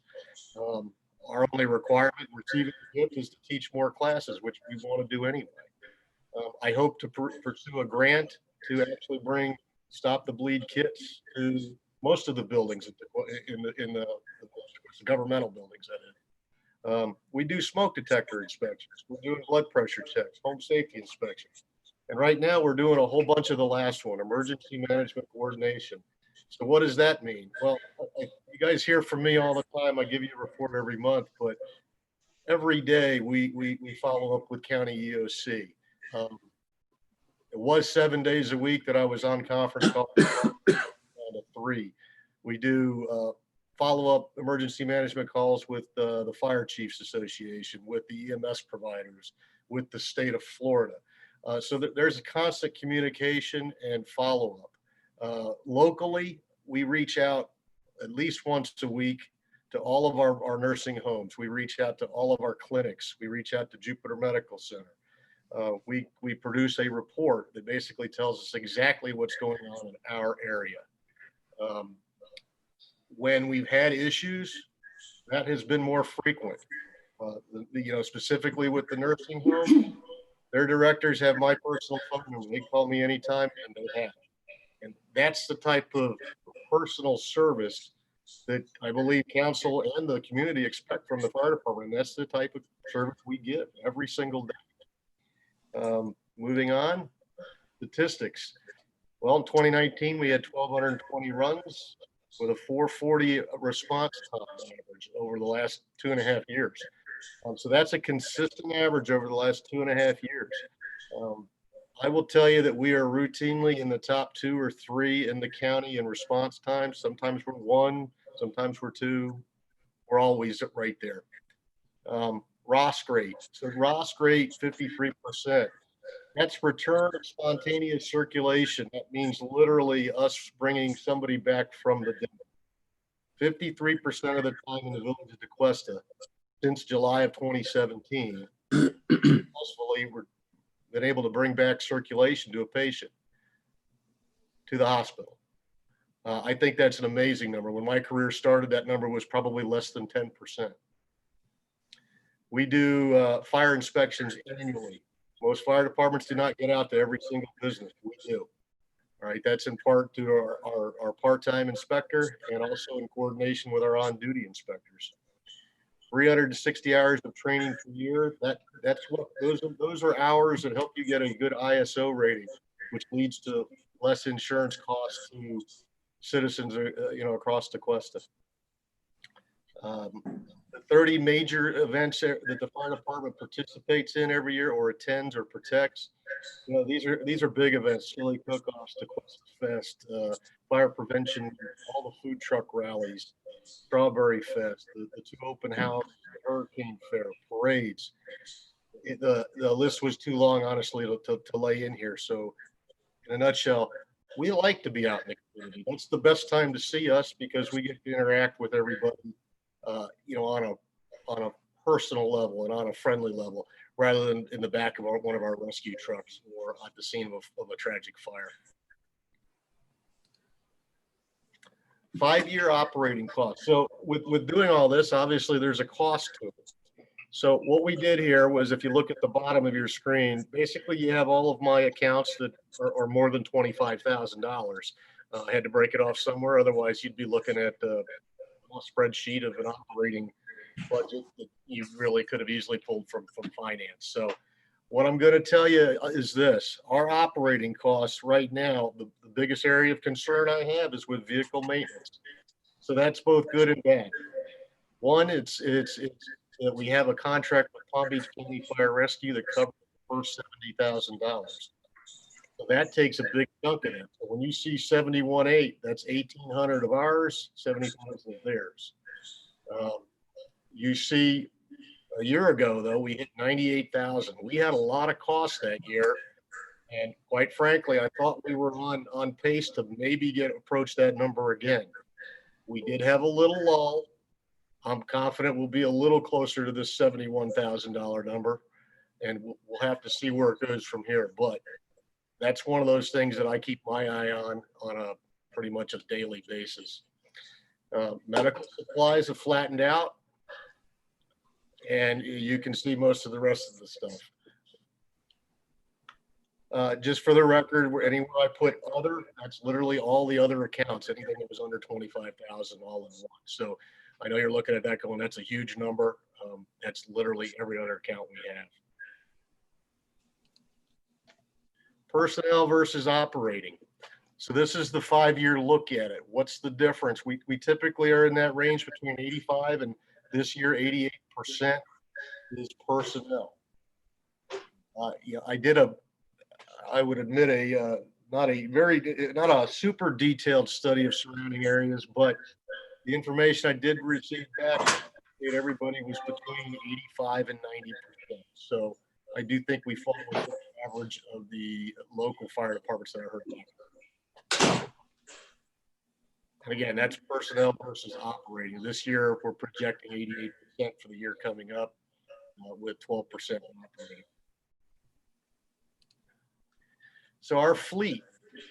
Okay, so we operate out of the public safety facility. You guys all know that. That was built in 2002. We operate 8 vehicles, both combat and support. We expect delivery of our new rescue, which we hope to see in October. This was last year's budget. We have a PO up waiting on that, so that'll be hopefully coming in October. The reason I say hopefully is there were some delays caused by COVID-19 in their supply chain. Lots of trucks got pushed back, so we're still hopeful for an October delivery, and that's what I would expect. That truck will be a replacement for the 2005 Medic Master that you see on this line. The 2005 Medic Master would go away, and your brand new Horton would take that place. So we're going to be happy to see that truck, and that hopefully will also help us in the previously mentioned issue with vehicle maintenance. It will affect that, obviously. So we'll have a little less maintenance on rescue trucks. We have 2 engines. The 2 engines are in line with our replacement cycle.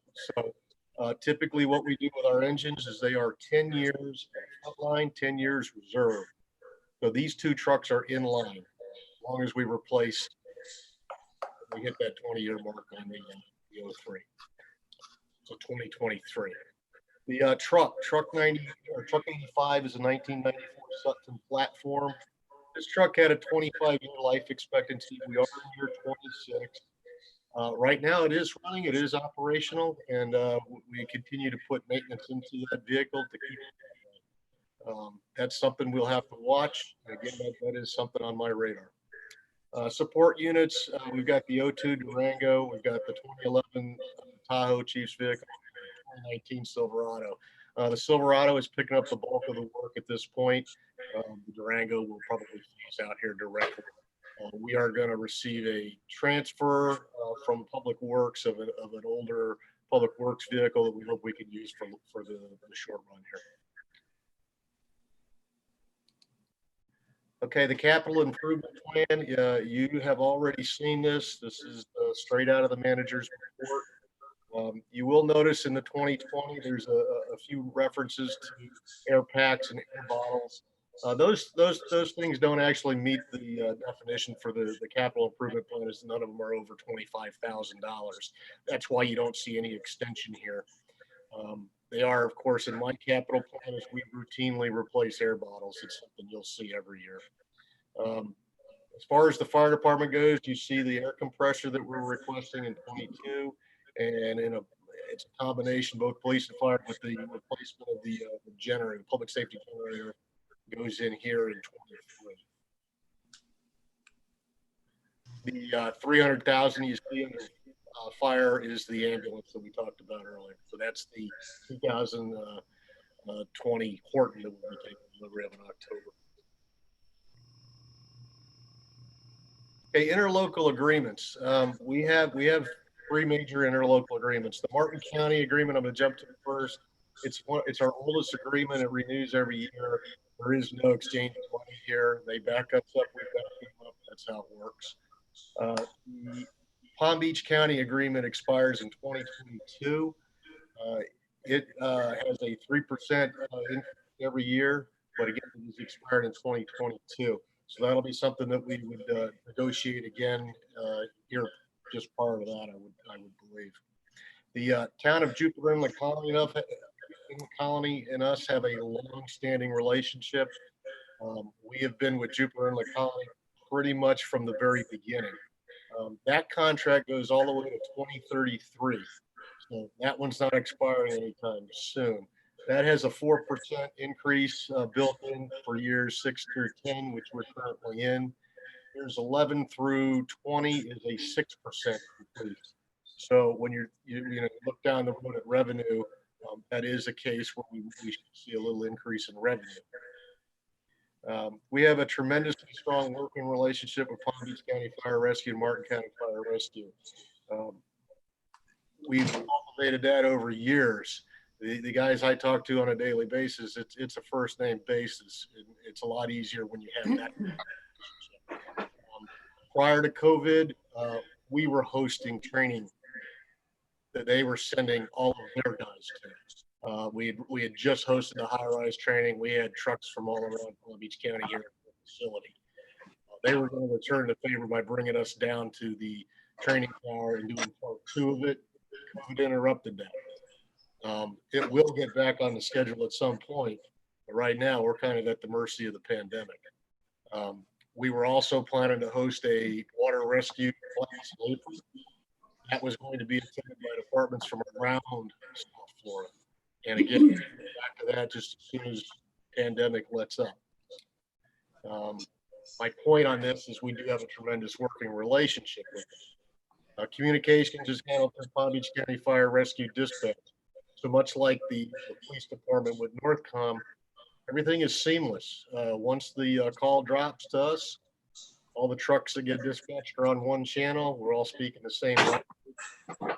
We work very hard at making sure our procedures are, if not identical, very similar to what Palm Beach County uses. And that's why we're able to, go on a scene like today and work right in with them. It's not a issue of who did what or what type of equipment or do the hoses match or any of that. It's as seamless as we can make it. Back to that response, because of these interlocal agreements, it works both ways. We obviously run calls to back them up when they're not around. They run calls to back us up when we're busy. And most importantly to us is when we have a big event, we get a lot of help. We get 2 engines, a truck, and 2 rescues and an EMS captain for a house fire. They're coming. That allows us to meet safety standards that are, national. It allows us to maintain an ISO rating because they're automatically coming. Without that automatic aid agreement, we would lose ISO points simply because that automatic aid is what gives us credit for their engines, their ladder trucks, their rescues, most importantly, all their personnel.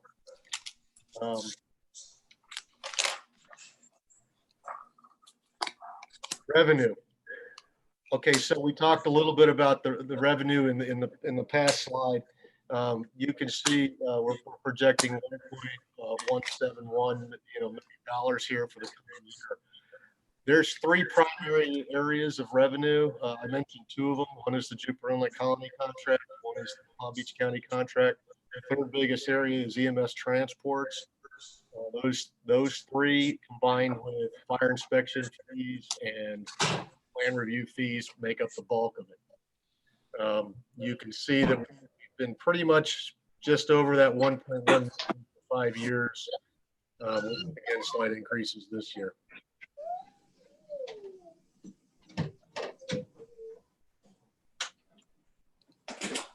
Okay, so vision for the fire department. Some of you have probably heard me talk about this before, and the first thing I'm going to talk about is succession planning. We do have an aging workforce, so that's both good and bad. Obviously, it is a little bit more expensive because everybody's at the top end, but it's good because everybody really knows what to do and can do a lot of different things. We have several senior members closing in on retirement.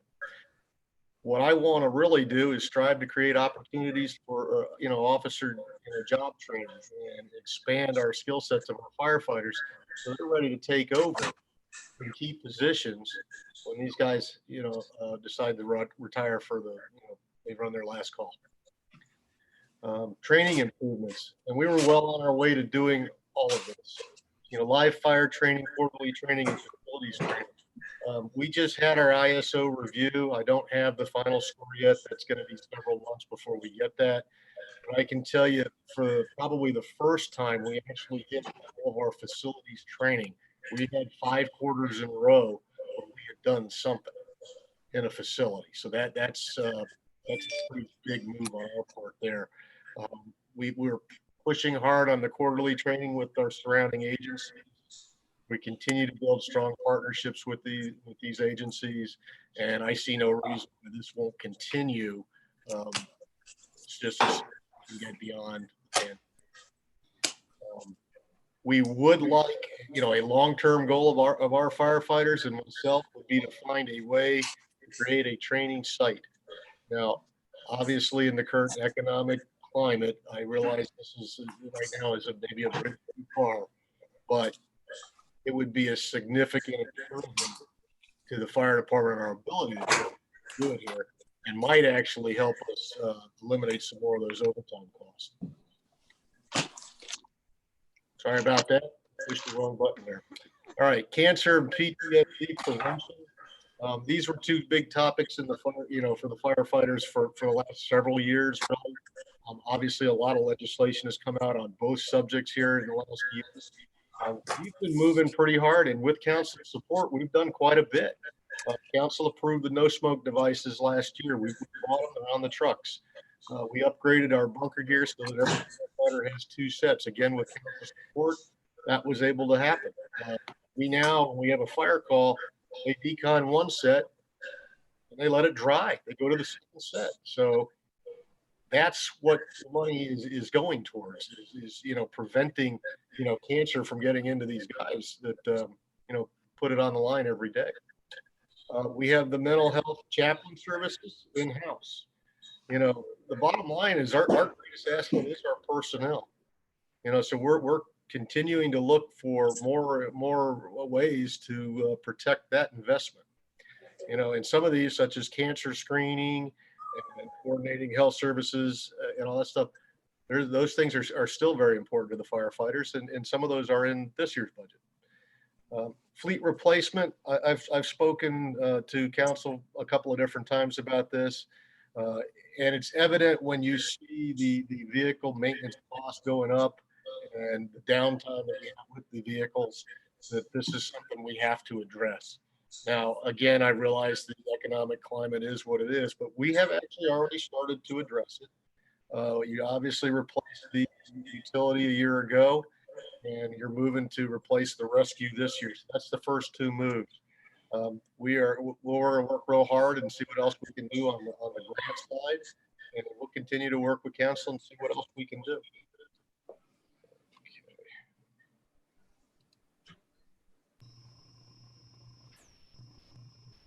All right, I think that is it. So I'll turn it over to questions.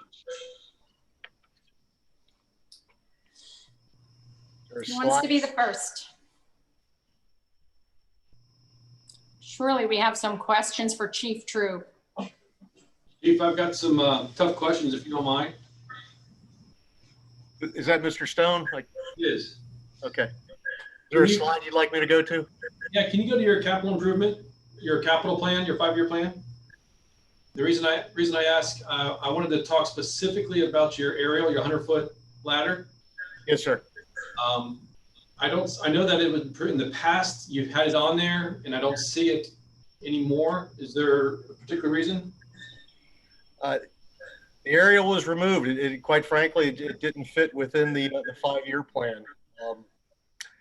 That's going to be difficult to maintain over the 5 years. All I can say about that is we'll do the best we can with the maintenance budget that we have. You kind of broke up on me there. So it's not in the 5-year plan, and are you retiring it now, or are you going to continue to repair it? We will run it until we can't run it. I would like to see us put it back in the 5-year plan.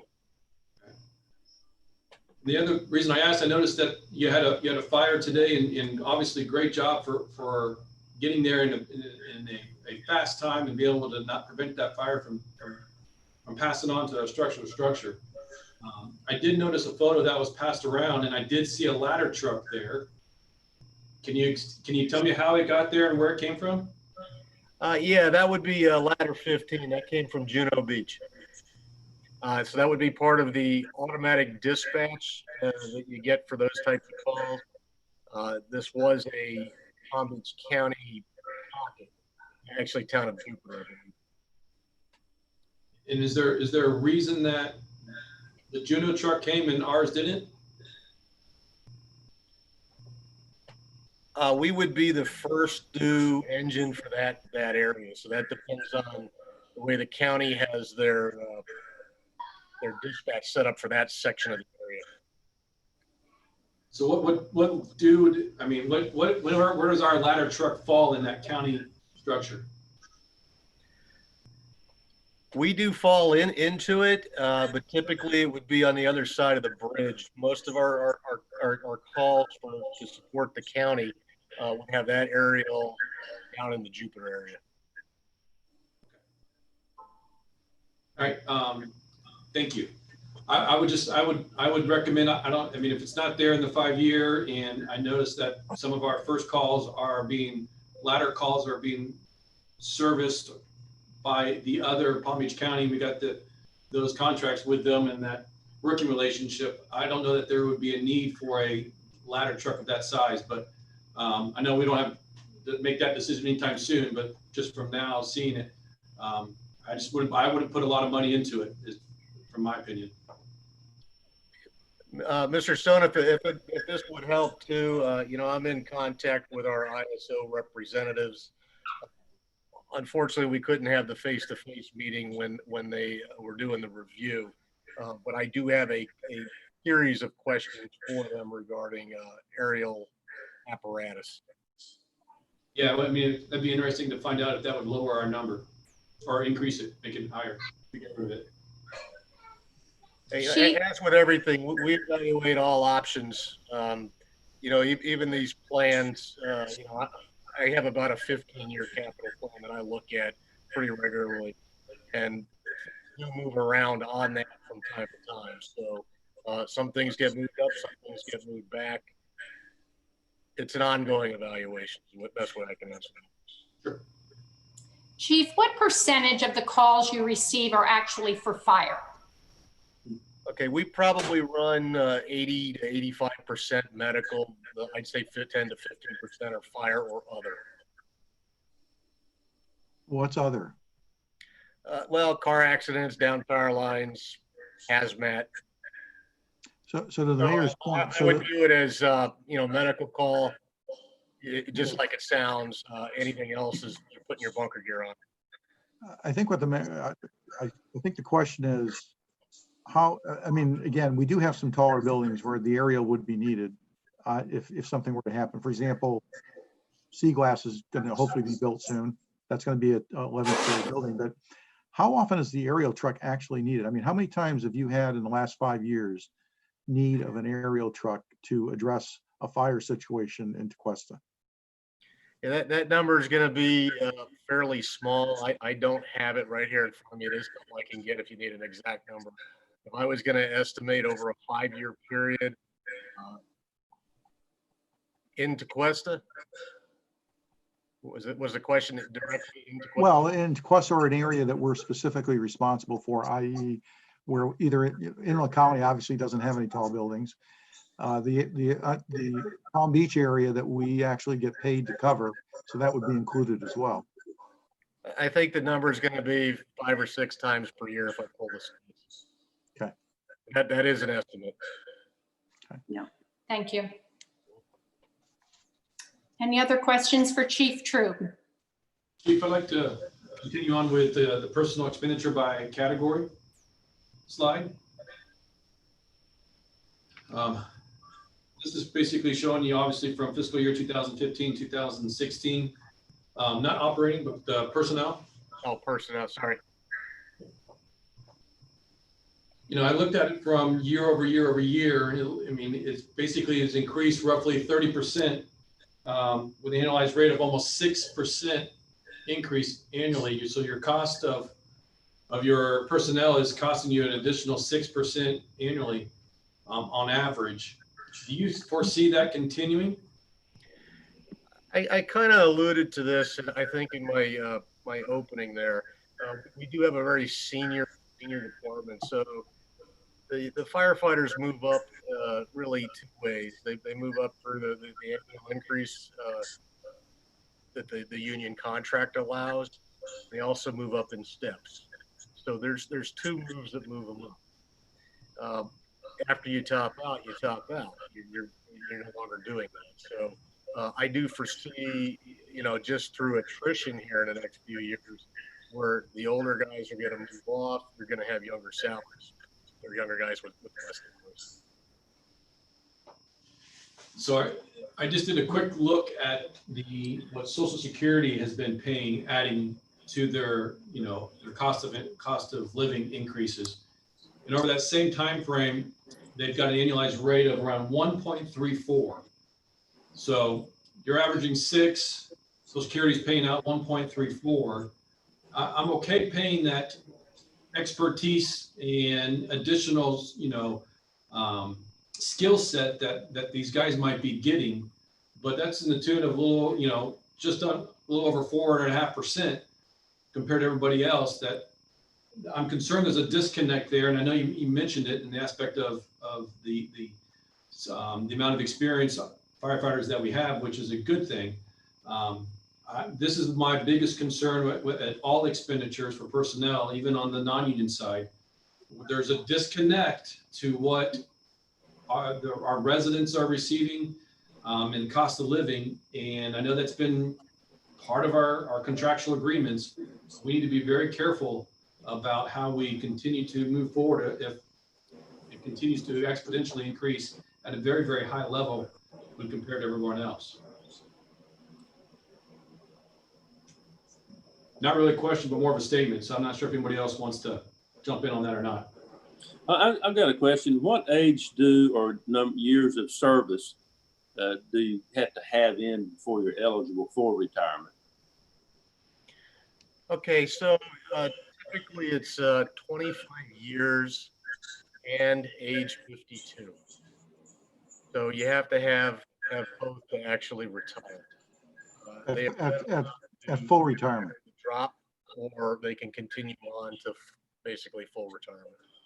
So I couldn't quite hear you said you have to have 23 years? 25. 25 years to retire, and what age? Age 52 is the minimum. You can also retire with 10 years of service at age 55, but of course it's a lot less. So if you hire a firefighter who's older, say 45, he can work 10 years. He can retire at that point. How many firefighters are in the drop right now? We have 2 firefighters in the drop and 1 going to enter the drop. Okay. Chief, can you go to your structure slide? One of it.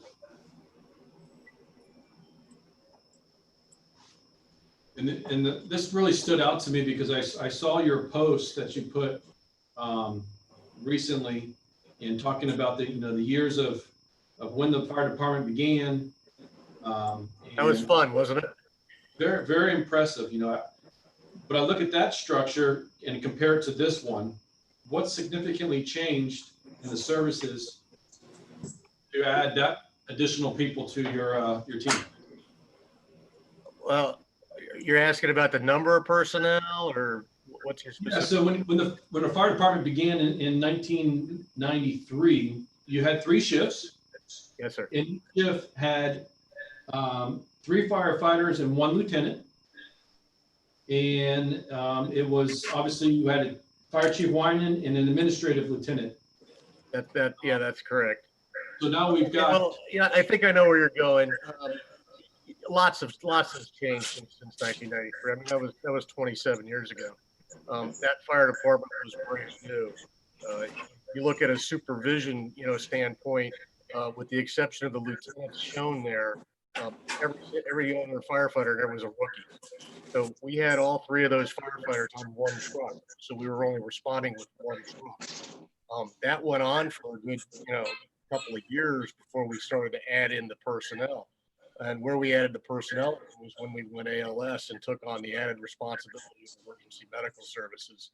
And again, wanting to, ahead of everybody else, trying to maintain cutting edge standards, doing the nitro drips, doing the 12-lead EKGs, just like now we do paralytics and IOs and many advanced skills in the field.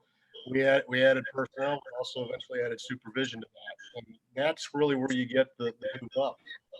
There's not a significant jump in personnel after that until we go to Kelly days. And that doesn't occur until the early 2000s. I don't remember exactly when. And I think that brings in maybe 3 more people at that point. And you have to have more people on the truck now that we are servicing Palm Beach County. Yeah, so it's twofold. We, obviously with the interlocal agreements, there's a minimum number of personnel that we have to have on each truck. It's a county-wide standard that we signed off on years ago. So we have to. What is that minimum? That's 3 on an engine, 2 on a rescue. And quite honestly, even the 2 on the rescue, there's a pretty good push both nationwide and obviously countywide to actually increase that to 3. I know Palm Beach County has recently done that locally here in Jupiter. I don't know that they have it on all their trucks, but they have it on quite a few. What that does is, again, it allows you to do more things, of course, but it also frees up the engine to not respond all the time. Out of just curiosity, is Pastor Paul a paid pastor? Is he on the payroll? He is a part-timer. We share his position with the police department. So he's a paid pastor for both the fire department and the police department? Yes, sir. So Chief, Chief, go ahead. I'm sorry. Go ahead, Mayor. No, I was just going to ask about the captains. Chief, are they counted? Do they actually run with the engine? Are they on these trucks, or are they just administrative? Yes, ma'am. The only administrator you have is me. I'm the only uniformed administrator that the fire department has. My captains work every 3rd day. They run the shift, and they are on the engine. And that's the way we operate, with the captain on the engine, the lieutenants on the rescue. That provides for oversight for almost anything. You talk about shift oversight, station oversight, fire calls, hazmat calls. They're the initial incident commander on anything that happens, whether it's in Tequesta, or anywhere else, as long as they're the first officer there. The lieutenants are on the rescue. That's where they oversee the most. They can step up into the captain's role, but primarily they're on the rescue. That rescue truck sometimes gets called out of zone to Palm Beach County or Martin County. And again, that oversight is critical there, because you need somebody that has the years of experience and the rank, quite frankly, to be able to tell another officer that I'm not going to put my guys in harm's way, or understand the assignment as directed so that we don't put our guys in harm's way. And that's where that rationale came from, as far as, having a lieutenant and a captain.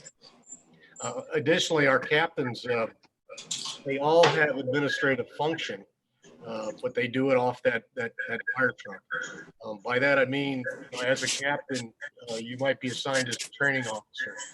So your counterparts in Palm Beach County are usually division chiefs in charge of training. And those people are on a 40. My captain on today was fighting a structure fire. He's also an EMS coordinator. That's Captain Phyllis.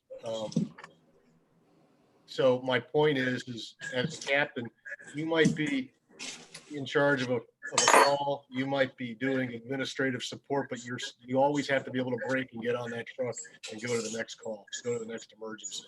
So Okay. we do utilize our personnel for lots of things. All right, thank you. So one more question or so. The Palm Beach County, the closest firehouse for Palm Beach County, where is that located? Station 18 is the closest one. That's Burt Reynolds Park. How many crews do they run? They have 2 crews there. They're both 3-man. And they're both what? 3-man engine, 3-man rescue. So there's a total of 3 men. So how many lieutenants are there? 1 lieutenant, 1 captain. 1 lieutenant for the whole firehouse and 1 captain for the whole firehouse? Palm Beach County puts their lieutenants on the rescues as well, and their captains are on the engine. If you go back to the slide where I showed the response, so when we get a big call, the lieutenants are in charge of the rescues. The engines have a captain leading them. Then you'll see a district chief and another EMS captain show up. Yeah, so I'm just for clarification, there's a total of 2 lieutenants and 2 captains that work out of that firehouse? No. It should be, I'm not, by no means an expert for Palm Beach County here, but they have 1 lieutenant on their rescue truck and they will have 1 captain on the engine. But Chief, they run 3 shifts as well. Do they not have teams that run every 3rd day? Yeah, their teams run every 3rd day. Yeah, pretty much that's the standard in the area. Most departments are 24 on, 48 hours off. Yeah. Almost everybody has a 3-week holiday. Almost everybody has a captain on the engine and a lieutenant on the rescue. So as a For general each rule, shift. when you factor in all those elements, you usually have 6 people, I'm assuming, on each shift, by the time you factor in the vacation and all the other elements.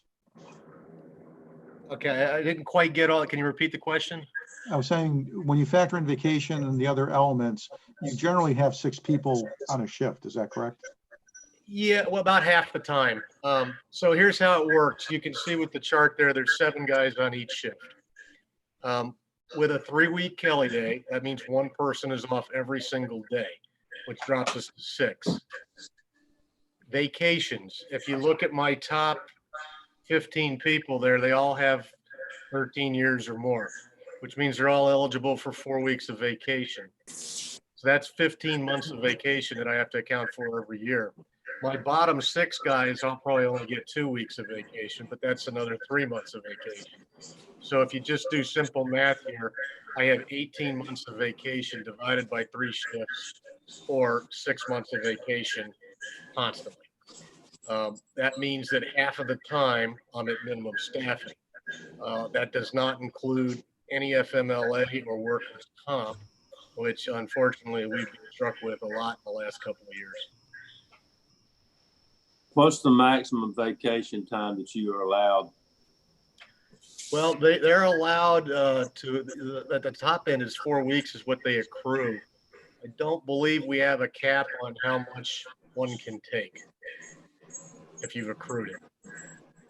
They get 2 picks a year that are guaranteed. They're made prior to the start of the year.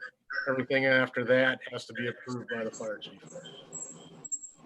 Chief, I think in the contract though, isn't there a maximum amount they can accrue? And then they have to. Oh, yeah, it is. It's 320 hours is the top end.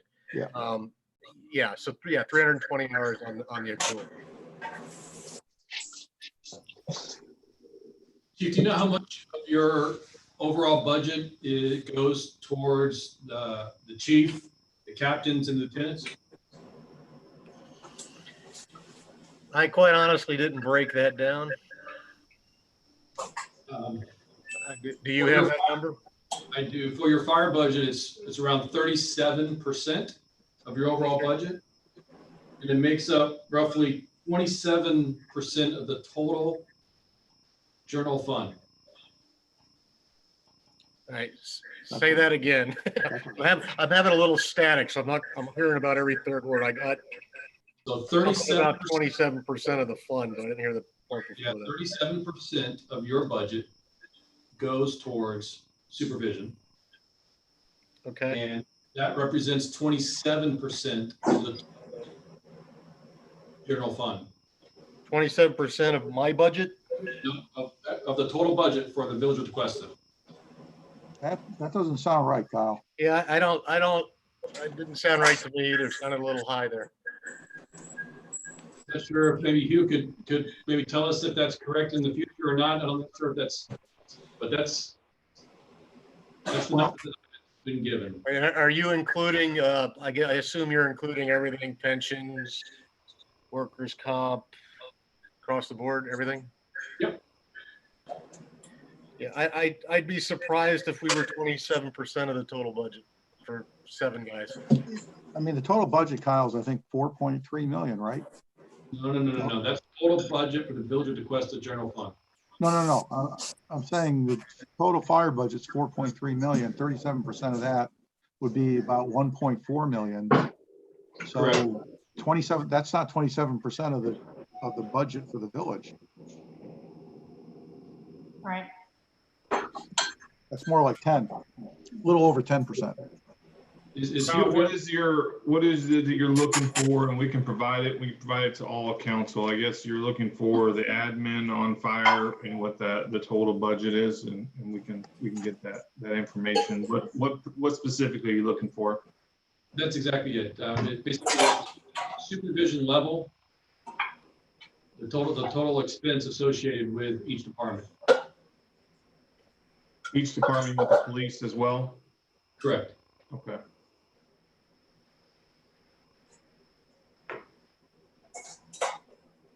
And I would just, my rough numbers, I would imagine that it is much higher than you anticipate.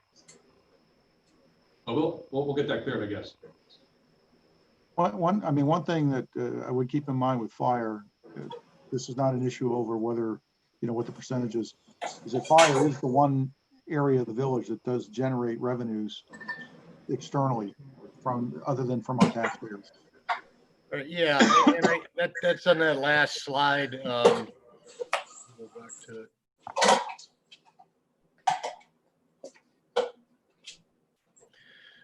We are generating, $1.171 million projected for next year. So that's a significant impact on our budget. What's your cost out of that 1.16? Say it again. What's your cost to generate that revenue? What's your percentage of profit? I don't have that number in front of me either.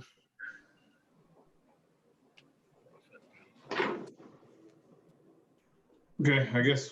I think the question, Bruce, is if we didn't have that revenue component, but we wanted to maintain the kind of services we do for the village currently, would not having those responsibilities and that revenue component materially change the makeup of the department and the equipment we need and all the rest to provide the services that we do provide for our actual residents? I think the feeling has always been that we have the capacity that what we had, and I'm going back years ago, that what we had is what we needed to provide the kind of services the village was looking for, particularly in the rescue area, because it's like that old MasterCard commercial, right? When you need it, it's priceless. Sure. So the feeling was, but that capacity that we had allowed us to go beyond just our current border. So we did the Jupiter Inlet Colony, we did some unincorporated areas of Palm Beach, and I think, Chief, you can comment on this, but I think the capacity would allow us to even go beyond our current geographic area, if we're successful in expanding the business the village's boundaries. Yeah, I think what you're getting at is could we look for additional contracts? Of course we could. Could we expand existing contracts? Of course we could. I think everybody's looking for new sources of revenue, though, not just us, but other fire departments as well. Well, but I think the point is that you look at your entire budget, you don't see the fact that it is negated by that $1.1 million. Yes, So that if you have a it's 3 point, significant- I'm sorry? I was just saying it's a significant impact. It's huge, and we don't show it that way. You simply see the one line item up in general fund, actually, for the revenue that we collect. It's not going towards the fire department exclusively. Right. And then at the bottom, then here is your budget. And I think that, to understand that you are looking at a fire department with what we have, but it's not costing us what it is when you just look at just the expenses. I would agree with that. If you will, Chief, will you unshare your screen and I'll share what, I guess what Mr. Stone was looking for and see if it leads to additional questions, comments. There you go. Let's see what I can do here.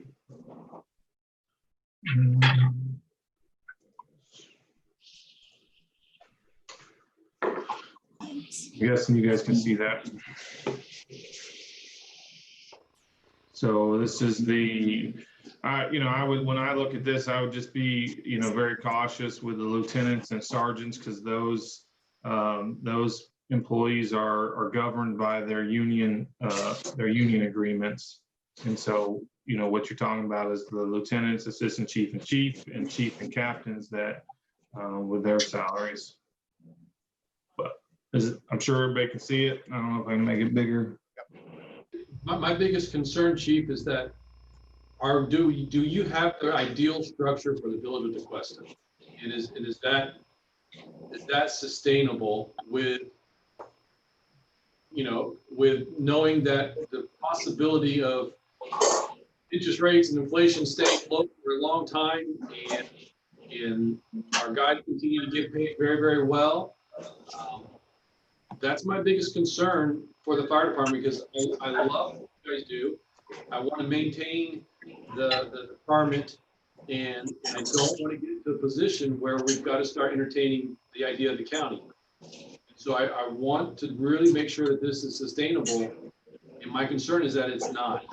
And I really would like that as we go through this phase of having a bunch of senior firefighters, as they retire, that ideal structure is in place and has been communicated to everybody, so that it is not something that just automatically we just fill a seat to fill a seat, but that all structure is ideal. Yeah, we evaluate all options as people retire and as people have left. I think that's just standard good practice. So in your professional opinion, the current structure is the ideal structure for the village of DeQuesta, not the employees, but for the village of DeQuesta. Okay, so obviously, I don't know if you guys seen this. My first request here in this budget year pre-COVID was for an assistant chief. I think that's one of those things that's lacking in the fire department. Of course, your angle here today regarding concern for the budget and concern for the future of the fire department would suggest that that's a bridge too far for me. And also, that's why you don't see it in the request for this year. I think that's an area that we would need to look at long term in order to have the backup. I mean, right now during COVID, we're really running emergency management and fire rescue. It would be good to have somebody else in this building being able to back up, support, and take on various assignments. So I could see the need for that position. And again, I know that's not the direction you're looking at with the current economic climate. I think you got to take out of the picture and understand the services that you're able to provide. You want to add a person to your flow chart? I think you take advantage of any opportunity that presents itself. So I would agree with evaluating it as things occur. I don't think I would upset the current flow chart.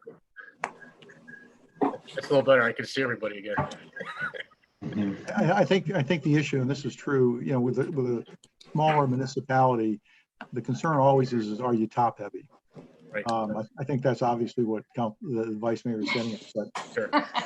and I think the structure you have now from given our obligations and vacation and all the other things, Chris, you and I've had a chance to talk about this, Chief, but it would seem to me that you've got a structure right now that's working pretty well for the residents.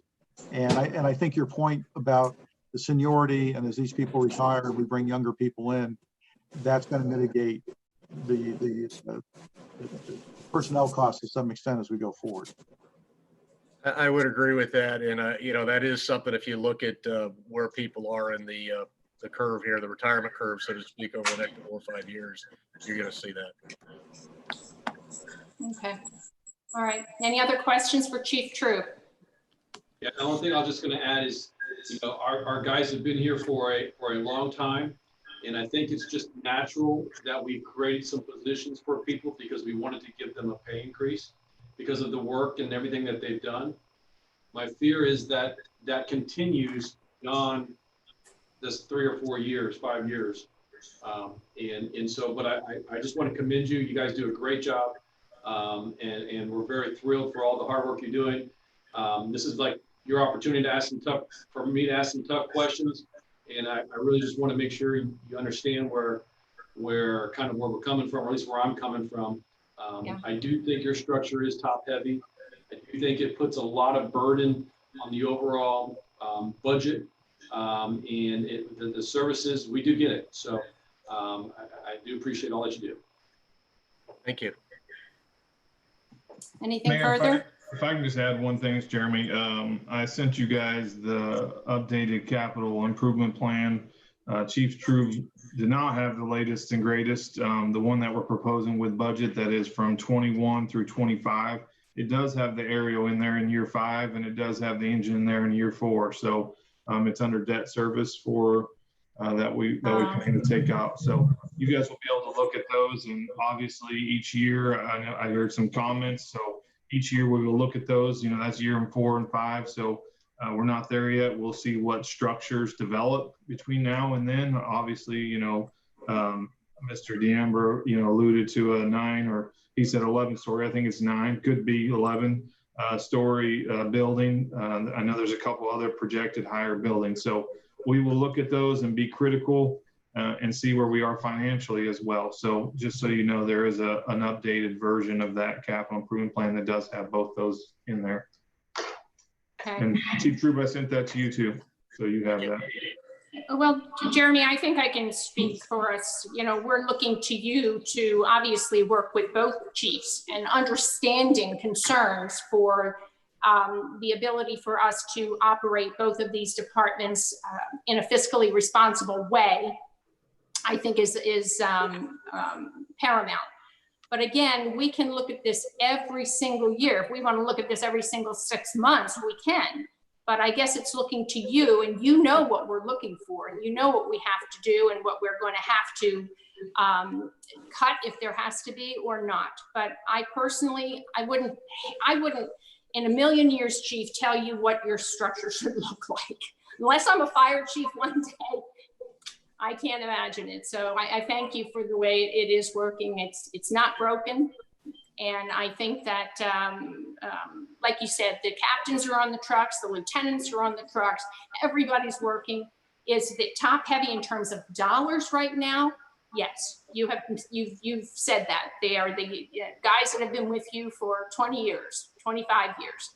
But as the attrition goes forward, and that's a time I think that we can look at all of these as well. But I'm looking to Jeremy. I can't see you, but I am. Okay. I know you're on there somewhere. You know, we've talked. I mean, I talked with both the chiefs very extensively as questions have came up. even from my first, when I first got here.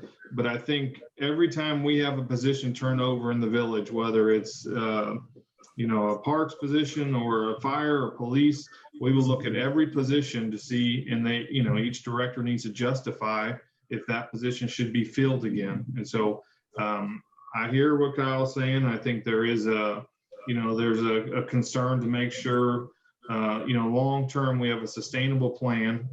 But I think as far as positions, we will look at those every time there's a vacancy and see if we have the best structure in place.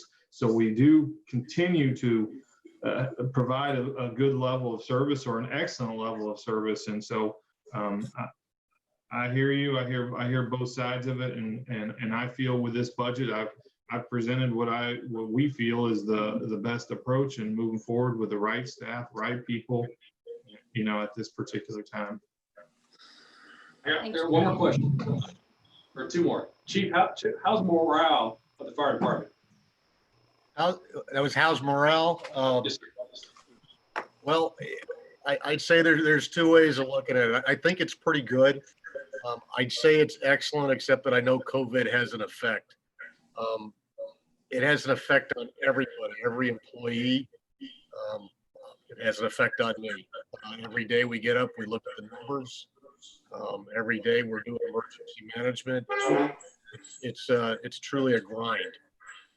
That said, you guys are doing an outstanding job. Recently sat with all three shifts and spoke about it. And I think we have the very best personal protective equipment. I think they have the very best procedures. They're a well protected, very experienced team, and they really are doing an outstanding job. And that is directly related to morale.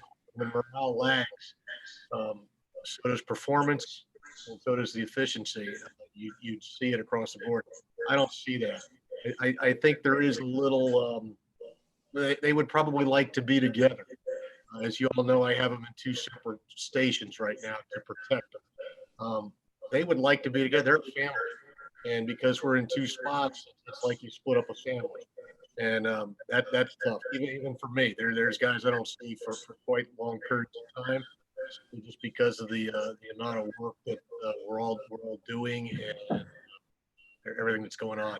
So I try to talk to them as much as possible, and I try to stress the importance of mentally wrapping your arms around COVID.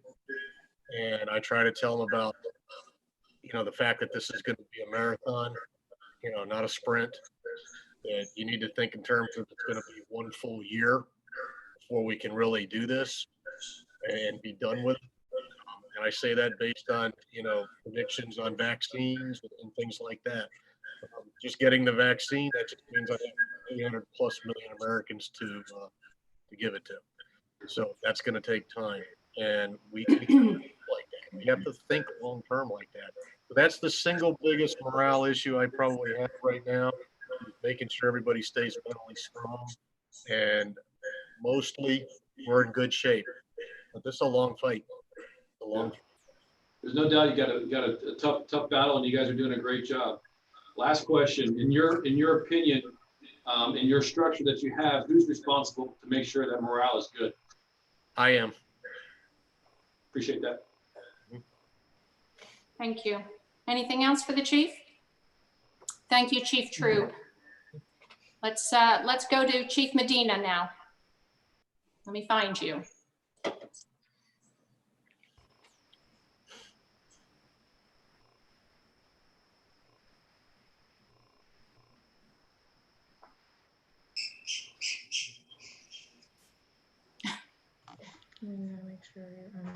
Okay. Good evening, Mayor, Council. Can everyone hear me fine? Yes, Chief, but you're not visible. Okay. Don't mind me. I'll talk, but I'm having a problem with being seen. I'll go through the PowerPoint with everyone. I was tasked by the village manager to provide an overview of our budget requests and also conduct a historical perspective of the previous 5 years. Before you is our mission statement.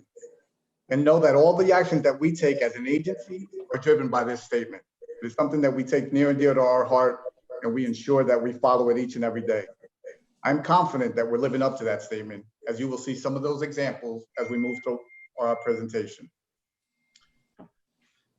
As you know, numbers do not provide a complete picture or understanding of all the different parts in any organization. And I have to tell you, law enforcement is no different. The way we police and engage our community is based on theories and practices. Now, I've been very fortunate in my career to have attended some great leadership courses that allow me to bring my experience from New Jersey, the city of Newark, and my education, my master's degree, to help lead this great village. As you see before you in our employee breakdown, when you compare this year, upcoming year to last year, we have a decrease of 7 employees. We are going from 29 employees this time last year to 22. That's a 24% decrease. One of the obvious reasons is the decrease is our new partnership that we have been a part of with Northcom for the communication services. I know the manager had it up earlier as a cost, additional cost. And like you said, though, it offsets, as you will see throughout my presentation. We approximated that it will help save the village and our taxpayers over $900,000 over 5 years. I can tell you it was not an easy decision for me to make, but it's one that for the effectiveness and efficiency of this department needed to be made.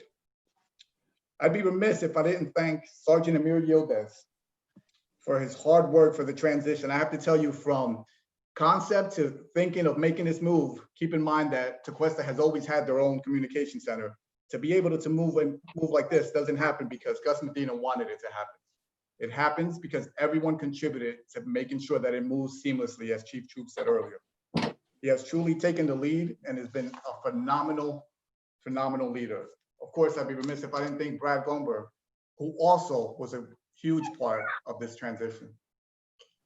It's important to know that every time a vacancy, and this goes to Vice Mayor Stone's comments earlier, occurs, I take a close look at it and decide, is it an essential position or can we do without and not lose any of our services that our residents have grown accustomed to? After my first year here, I can tell you when I looked at the budget, I eliminated a part-time position that saved the village $42,000. Now, those duties and responsibilities, they didn't just go away. We were still accountable for those duties and responsibilities.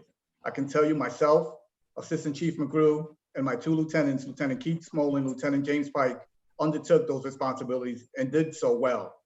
And I will note that they did not receive any additional compensation for those duties. So I'm always analyzing our staff to ensure we're operating at a high efficiency level while being fiscally responsible and not sacrificing customer service. That is something that is very important to this police department.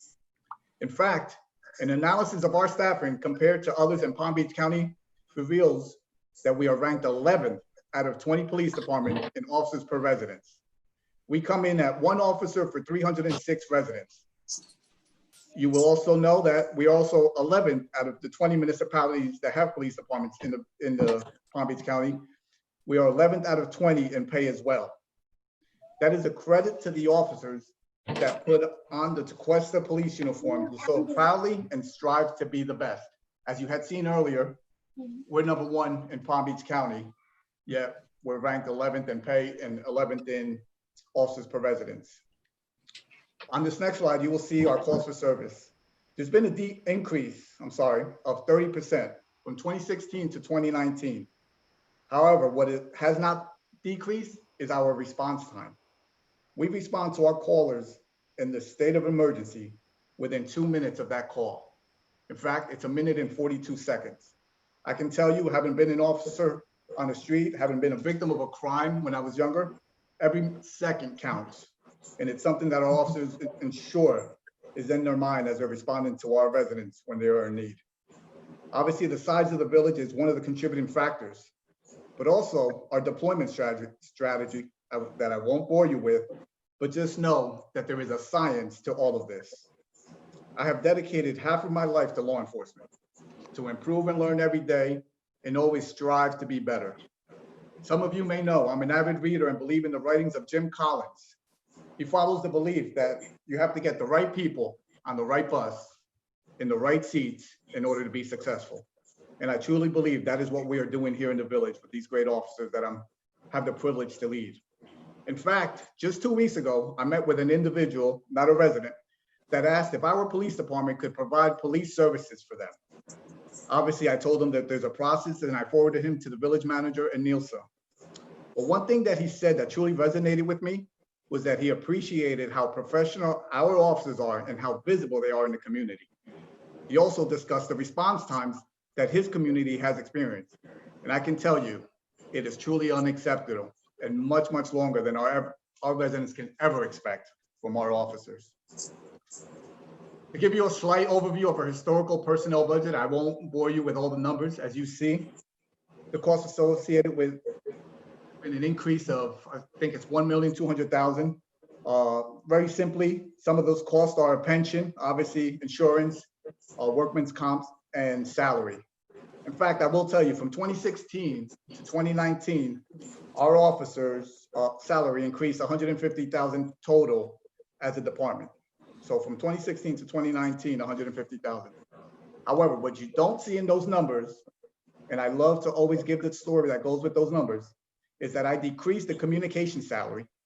You see, at that time, there was a part-time position which was being filled by Amber Krause, as you all have known throughout my tenure here and have known and to love her. He eventually became our full-time, and that part-time position was never filled. It should also be noted that that position she filled is responsible for so many things. But in addition to that, she continues to handle all the public records requests that come into the police department. Now, again, you won't see those numbers before you, but I can tell you, in 2018, she fulfilled 473 requests. In 2019, 504. In this year, she is on track to surpass those numbers. She is an excellent ambassador for the police department and a phenomenal worker that gives of herself at all times. She's a salaried employee, and I know the council discussed salaried employees earlier.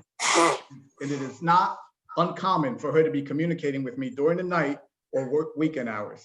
I have to tell you quite honestly, her work ethic is one of the best that I have ever experienced, and truly is not seen to what depth by looking at numbers. Just so you're all aware, I also helped decrease the communications overtime during that tenure, the operations overtime, and the part-time operations line.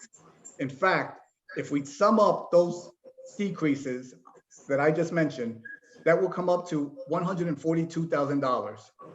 Therefore, the increase in salaries, which from 2016 to 2019 increased by 150, has actually only cost the village $8,000. I oftentimes say law enforcement is not what I do, it is who I am. This type of leadership is what I do and have done throughout my career. I'm always striving to be as efficient and effective as possible. Our operations budget, you can see from 2016 to 2019 has increased $65,000. One of those increases, however, that you don't see is our KEYS program. Mayor, obviously you're familiar with this. KEYS stands for Keep Every Youth Safe, and that's an increase of $15,600. I truly believe that this program has bonded us with the community and allows us to participate in so many events, such as the Nautical Club that Sergeant Korkowski runs and does a phenomenal job with. Coffee with a Cop, where we get out and engage our community. Our National Night Out that was not being done until I got here, and Officer Ramirez took the bull by the horn and truly did a phenomenal job. And also our Chief for a Day. It's always a treat to see these young men who want to grow up and be police officers. A lot better than firefighters, obviously. One other line that increased is our vehicle and maintenance. I have to tell you, from 2016 to 2019, it increased by $17,000. Obviously, our fleet is older now, and at the time of the vehicles in 2016, they were only 2 years old and covered under warranty. So that is one of the reasons why the fleet maintenance has increased. With the move that I'm making to go into lease vehicles, we should help see a decrease in our repair line for this upcoming year.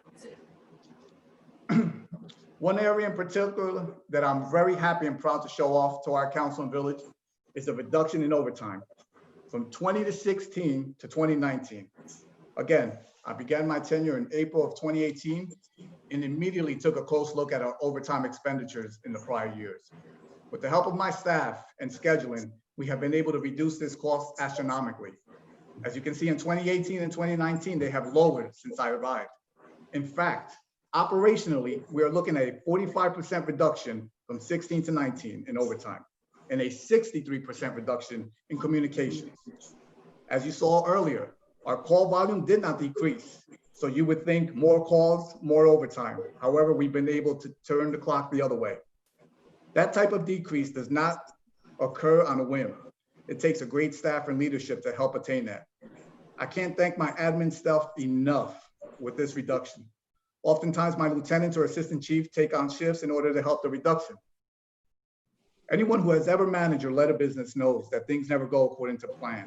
And policing, trust me, it's no different. However, it is the flexibility and leadership of my administrative staff that has helped the decrease. Oftentimes, they will respond in to cover a shift to ensure we are at full staff while not sacrificing our service to the residents. Now, I have to be clear on something. A police lieutenant in the village of Tequesta, I know we're looking at supervision and that's a huge number. Or an assistant chief in the village of Tequesta is so much different than a boss in any other city. Example, West Palm Beach. Our supervisors, lieutenant or assistant chief, doesn't matter. They answer calls, take reports, enforce traffic laws, just like patrol officers. In fact, I don't have to tell some of you, Lieutenant Pike is well known in the village for his enforcement throughout the village. So just know that although on a budget sheet it shows a supervisor, it does not mean that they do not do enforcement or are delegated to do only some duties. My staff is completely committed to the village and our residents. They truly are a jack of all trades. Looking at some of our highlights, again, as you see, we've been in the media as of late a lot since I got here. The Goldstein case, as you all may remember, happened in the Oaks, where an individual who was on the terror watch list came in as a domestic violence. I have to tell you, Sergeant Matt Muniz, Officer Tim Baldwin, Officer Tom Jarrell, Officer Joe Fabiano did a fabulous, miraculous job. They truly went above and beyond, ensuring the safety of our residents, ensuring the safety of each other, and continuing to worry about making this place better. They did a phenomenal job. And it's funny, the following day, we actually executed a search warrant. And I'll never forget, I actually called my admin staff. Lieutenant Smolin was off that day, and he was in the middle of getting a tattoo. And he left because he said, I wanted to be a part of this. I mean, the tattoo, it's not that great anyway, but you know, nevertheless, he went back and eventually finished it. As you also see, we have several life-saving incidents. You all honored Officer Baldwin recently for saving someone at the gas station. And then the wire fraud case. I'd be remiss if I didn't talk about the wire fraud case. We had a resident who unfortunately had wired $1 million. Detective Dan Wachowski went above and beyond and stopped it from occurring by contacting our federal partners and the bank for our resident. He continues to follow up and improve every day, I have to tell you. As a student myself of CompStat, which is a system which we utilize in NORC to follow up on crimes and our response, I felt it was important to bring that mindset to the village. Dan has truly taken guidance and has realized when I tell him, every crime should be pursued as if it was your loved one that suffered that crime. I believe as long as we follow up on our crimes as if we were trying to bring closure to our loved ones, which our residents are, they would feel the compassion and dedication that we have. Although we were ranked 7th in the state of Florida when I arrived here and are now number 3, I have to tell you, that is never good enough for me. You see, I always tell Pastor Paul, crime is personal. And as long as we have one victim of a crime, there is much work to be done. I do not take solace in reducing the numbers. I take the challenge of having no victims. That is what we strive for here in the village of Tequesta in our police department. One area, once again, that is not covered in those budget numbers is the human impact that having Pastor Paul and his staff brings to his community. I have to tell you, and I know Councilman had asked a question about Pastor Paul. He is a part-time employee from the police and the fire. Though we call him Pastor Paul, his actual title is Critical Incident Stress Manager. And I have to tell you, he does a phenomenal job with that. I have received countless of compliments on his behalf from our residents that were thankful for his compassion and guidance during very difficult times. In fact, one family that I'm reminded of flew in from Pittsburgh. They were so blown away by our Pastor Paul that they shared they have never experienced this level of service from anyone. As you all may know, Pittsburgh is a big city. To have a resident of the city of Pittsburgh say they have never experienced this level of service from anyone speaks volumes of the quality of work that this man does for the village. I'm truly fortunate to have him on our staff. And more importantly, our residents are so blessed to have a man that is not only a resident of the village, and he continually reminds me, we got to do better, Chief, but a constant positive force for our community and village employees. You can see in this slide, there's a handful of other accomplishments that I'm truly proud of. One that truly stands out for me is being recognized by the Attorney General, Ashley Moody, for our efforts in the community during the COVID pandemic. If you're able to see her tweet, and I apologize, I couldn't blow it up any bigger. It reads, at Tequesta Police are making sure kids who have birthdays during COVID-19 don't go without a celebration. This is why we back the blue. Great work. I have to tell you, when I worked for the city of Newark, I never received a compliment for the Attorney General. I can tell you that. It brings me great honor, but again, it doesn't speak to Gus Medina. It speaks to the men and women of this police department. It is a great feeling to be acknowledged by the Honorable Ashley Moody. I will also add that we have also provided graduation celebrations, as Councilwoman Brandon knows, during these times as well. That is the leadership and commitment that our community expects and receives from our officers.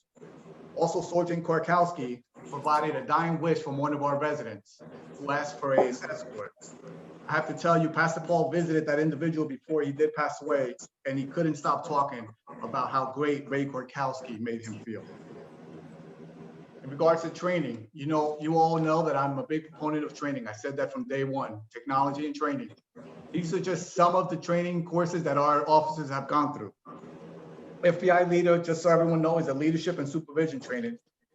It is one that our supervisors go through to help them become better leaders. One of the things up there that I'm truly proud of is the active shooter training, which involves training our community. Lieutenant Keith Smolin approached me one day and asked, Chief, if he could, can I take the lead in educating our community for active shooters? You see, Keith knows that as officers, we're prepared, but our community also needs the same training. Unfortunately, it's a sad reality that we must face, but in that, we find an opportunity to educate and prepare our community. I have to tell you, he's done a fantastic job, having hosted 2 events prior to COVID, and will continue to do so once we go back to some sense of normalcy. On the bottom, you see our partnership with Fairleigh Dickinson University. And I know a lot of people here are Gators. Well, I will tell you that is my alma mater. I contacted them and I asked them, is it possible to offer a program for our officers? And I'm glad to tell you all that they have offered the ability to get a master's or a bachelor's degree to our officers at 50% reduction in tuition based on my relationship with them. I can also tell you that Chief McGrew has began classes, and Sergeant Blanc, we're helping him right now, getting some credits taken over, and Officer Hoysvat as well will be attending. I truly believe that a better educated officer is a better officer for this community, something that I truly believe in. Our community outreach programs, I'm not going to bore you all, but just know this, and you all know this, there's not a event up there that you will not see me in, whether it's Nautical Club, National Night Bike Rodeo, anything up there, I'm always first and forefront, along with my administrative staff. It's important that our community knows us and knows the decision makers. Our capital needs, and I apologize, I spoke to the village manager. I know he had shared with me that you all have our capital improvement needs. It's probably changed, but just so everyone knows, the only things on there that I'm looking at was the tasers, which will come in 5 years, and the live scan machine. It is a fingerprinting service that will help our resident. It basically replaces the old fingerprinting method that many places no longer accept. It seems oftentimes since I've been here, we're turning away our residents when we could just invest in the system and continue to provide top-notch service to our residents. It also streamlines the process from new employees that must meet the requirement, as opposed to now where we would send them to Juno Beach or other agencies to get the service done. However, what you don't see in the capital numbers are the things that we have purchased without going to our tax base and asking for increases. We've had the ability to purchase, just to name a few, license plate readers, the Marine unit, and our truck, a drone, ballistic helmets in place for our officers, smart water CSI that has been given out to some members of our community and we've received great reviews about, and we're going to continue to expand on that program. And then our speed trailers. This is only, again, a few things that we've been able to purchase that have cost had we paid out of capital, would have cost the village $342,500. I have to tell you, our cost, and I apologize for this, was simply $500. I try to make it zero, but I can only do so much. But know that the reason why is we use seizure money, which Officer Loney will be going to soon enough, I'm hoping. We're waiting on the DEA for the date. So that is not only from seizure money, but other programs that we're always looking to enhance. Now, that brings us to our budget request that you have before you. As you see, and I spoke to Hugh Dunkley this afternoon, our 2020 budget, the 2021, there's a decrease of $8,024 or a 0.2 decrease. However, I have to tell you, I have to bring a couple things to your attention. A careful analysis of our budgets revealed the following. If you look before you in line item, contract services, I believe it's 175,515,105. It shows a debit of $21,950. However, that's a bit misleading because we're not requesting that amount. That is actually part of the money that the contract that we signed with the Bureau of Land Management, and that they will be reimbursing the village $36,500. So although it shows as an expense, as a debit in our account, somewhere else you'll see it where hopefully the numbers even out. I think there still might be off a little bit. There might be some room where it'll be a little better, but just know that is not an actual debit. It's a reimbursed wages that officers will be getting. There is no cost for this. And then also other pension contribution shows 89,800. Again, it comes up as a debit, but just be advised, as Vice Mayor Stone knows, that is money that the village will receive from the state. It's 185 money, but it has to show somewhere from when I spoke to Hugh Dunkley in finance, and I think in the back end it will come up. So it's not a debit, it's money that we receive from the state that goes straight into the general fund.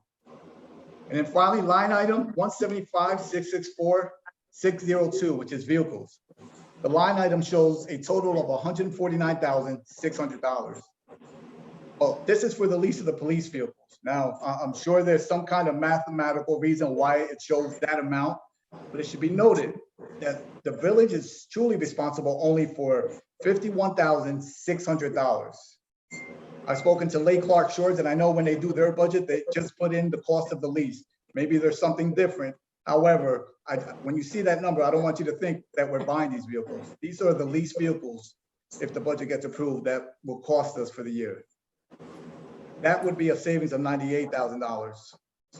So if you take into account just these simple items that I've shown you, our actual requested budget would actually be $3,255,650, which is a complete decrease of 6.2% and a total savings of $217,774.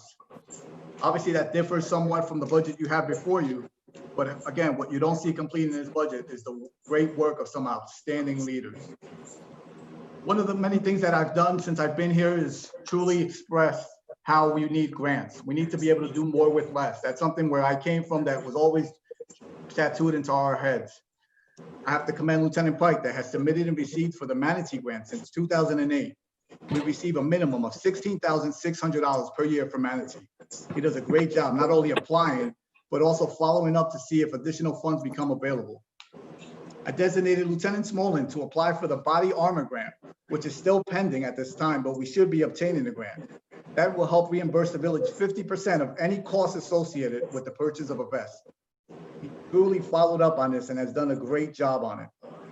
And then something that we had recently sent out, the COVID grant. Assistant Chief McGrew applied for this grant and was able to obtain $50,000 that will help allow us to get some much needed equipment. Again, no cost to the village. Assistant Chief McGrew also had a grant writing that's awaiting for FDOT for $50,000 for enforcement along the US 1 corridor for traffic and pedestrian safety. We are waiting until it opens back up. It's obviously delayed because of COVID, but on our side, the grant is ready to go. And just so you know, we also submitted for a grant to AAA for radar equipment that we are waiting to hear back from. If we're able to receive that from AAA, it will help save the village again over $10,000. And then one thing, I was also advised by Dr. Marlene Reed, our HR director, of our insurance company matching safety grants. Prior to having a conversation with Marlene, I didn't know this existed. But thanks to her help and her staff, because we are a team, we were able to be reimbursed $4,250 on purchases that we have made to help keep our village safe. See, numbers could not tell all of you the great things that are happening in our department and the extraordinary work that our officers, supervisors, support staff do on a daily basis. Now, I am very proud to be a part of such a great team that is constantly challenging itself to be better. Before you'll have a copy of this, like Jeremy said. If anyone wants to ask any questions about that, I'll go to my last slide. Just my final thoughts. Obviously, I want to thank the men and women of the Tequesta Police Department for their hard work, dedication, and commitment to the village of Tequesta and its residents. Thank you to the residents for allowing us to serve this beautiful village and for the continued support of the officers and, more importantly, our partnership. And thank you to our council for the privilege to serve this great community. That's all I have, Mayor. Wow, thank you. Thank you very much, Chief. Who would like to start? Some questions for Chief Medina? I've just got a couple of quick ones. Well, first of all, Chief, you and Chief True, I mean, our fire people and the police really have done a great job. I think Al said that earlier and other people have said the same thing, but and every day you do a great job, but with the COVID-19 situation, you guys have really been outstanding. Just a couple of quick questions. Are there any monies still available through the seizure funds, or have we utilized that? I know you said we're looking to assign another officer into that team, which would make us eligible in the future, but do we have anything left, or have we gone through all the funds that we have? No, Councilman, we actually have $84,000 left at this point. There are some other items that I have in line that, again, I don't want to put on the capital needs project. I'd rather us have the ability to do our seizure money to obtain those. So there are still some monies, and we're looking at different things. I can tell you, including our light tower for crime scenes to ensure the safety of our officers. And there are quite a few other things that we're looking at, and slowly but surely we'll get to. I don't want to deplete it to the point where if a mandate comes from the federal government in any capacity, that's something that we have to purchase. It's a lot easier to have the ability to retrieve money from the seizure money. So, I'm hoping Mike Loney gets there quickly. I joke with him. I tell him every day that passes, that's an extra $10,000 that he needs to bring to the village. But, that's only a joke, obviously. But, it's something that we want to continue to be a part of, not only from the seizure standpoint, but more importantly, from the partnership with our federal agencies. I can tell you on that Goldstein case, I had about 22 ATF agents in Tall Oaks within an hour or two of me calling them. So, that's just going to help solidify our relationship with our federal partners as well. Well, and the experience for him individually will be fantastic. Hey, the other thing is when you showed the budget slide, it looked like there was a substantial increase in the department's budget. But I'm looking at a printout that I had of similar information, and I'm not showing those same numbers. I'm seeing personnel services, but when I look at total to the department, I didn't see a dramatic difference. So I'm just wondering if we've got. You're showing 2375. I'm showing for 2017 3.2 million. In 2018, I'm showing different numbers all along until we get to the last number. So I'm wondering if numbers mixed up here between personnel services versus the total police department. Oh, you're saying this, but even the personnel budget, there's a difference between what you're showing and what I'm seeing on the printout. What I have from finance, and I obtained my records from finance, it shows for 2016, it shows $2,375,961 for personnel budget. Okay, I'm not sure what numbers. Okay, for 2019, I'm showing 2,744,246. And for 2019, we have 3,576,356. Okay, that's what I'm showing for almost the total budget, but for personnel only, I'm showing 2,744,000. As we speak, I'm looking at my numbers, and that's, I Is can Hugh forward it. there? Chief, is Hugh available? Does he have this information as well? Might just be a miscommunication, but Or Jeremy? Yeah, Hugh just popped back up. Hugh, do you have the CAFRs available that you can pull up and reference those items? Frank, where did you pull your information from? Just so we know. I had printed this off probably from the last budget meeting. And so it's probably changed a little bit, but the numbers for personnel are slightly different for 16, 17, and 18, but you know, by very small magnitude. But for 19, now again, it might have been updated since, but I was showing 2,744,000. So I'm just wondering if for 19, what happened was instead of showing personnel, you're showing total department expenses. And I just don't want there to be a misperception about what's actually taking place here. Hugh, you wouldn't have the CAFR available, would you? That you can look at those numbers real quick just to confirm them? And maybe Frank, you can ask a couple different questions and we can come back to that. If you said No, you had that a was it. couple That was my last question. I just saw that discrepancy and I just want to make sure we corrected it.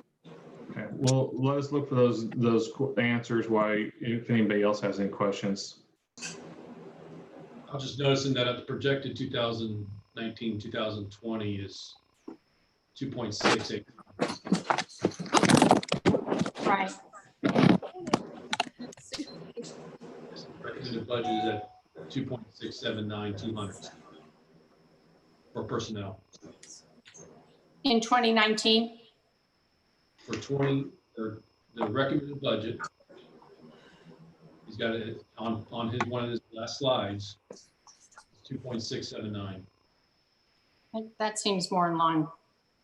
So, Councilman, just so you're aware, so when I put 2019, it's the 18-19 fiscal, which if you would look, again, the numbers that I have. So 17, 18, I'm showing the exact, the 18 number that you have is what I'm showing for 17, 18. Right, that's correct. 18, 19 was higher, which was triggered by the pension contribution. But that money, Correct. I think there was a release of monies there. But then when we get to 1920, and I guess maybe this was part of it too, I'm looking at 1920, thinking 2019 might be that budget. And I'm showing. Correct. Councilman, I didn't cover our current budget, not until Okay. I compared it to 21. Okay, so then the difference in 19 is really around the pension contribution when we went to the defined benefit plan. But I don't think that Correct. takes into account the release of monies, the transfer of funds over from the existing defined contribution and the monies we got back from 185. That's true, Frank, because we put it in the revenue section under the general fund. Right. So this is the same situation where the police in this case gets the black eye, if you will, with the expense side only. And then we've got revenues that we are not accounting. Right. Well, there was an offset on the revenue side. I actually got the years confused, but you're right. There was an offset on the revenue side. It makes it look like we had this huge jump in personnel expenses, and we really didn't. Yeah, I asked that question today when I saw that as well, and that's what has occurred. But you're Okay. seeing it again in the general budget, in the Okay. general revenue item. All right. Well, that solves it. Anyone else for the chief? no, the thing that I'd like to add a couple things. Again, you didn't put a structure up there like the fire department, and just wanted to get your opinion, Chief, if you believe that your overall structure is the ideal situation for the village of Tequesta. Well, Vice Mayor, so I can tell you, having done some research, in 2010 and 2011, there was a similar structure, though they called the captain at that time, the assistant chief position, a captain. They also had 2 lieutenants and 4 sergeants. Obviously, in law enforcement, supervision is very important, very crucial. The minute you realize you don't have enough supervision is the time that your police department gets taken over or going into consent decree. So supervision is truly something that, that's important to me.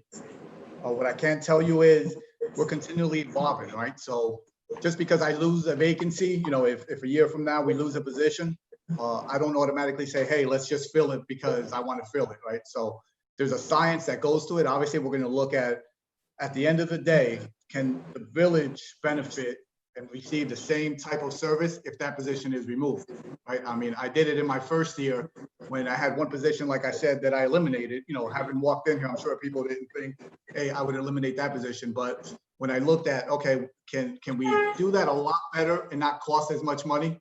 You know, that's something that's a driving force to me. So that's what we did.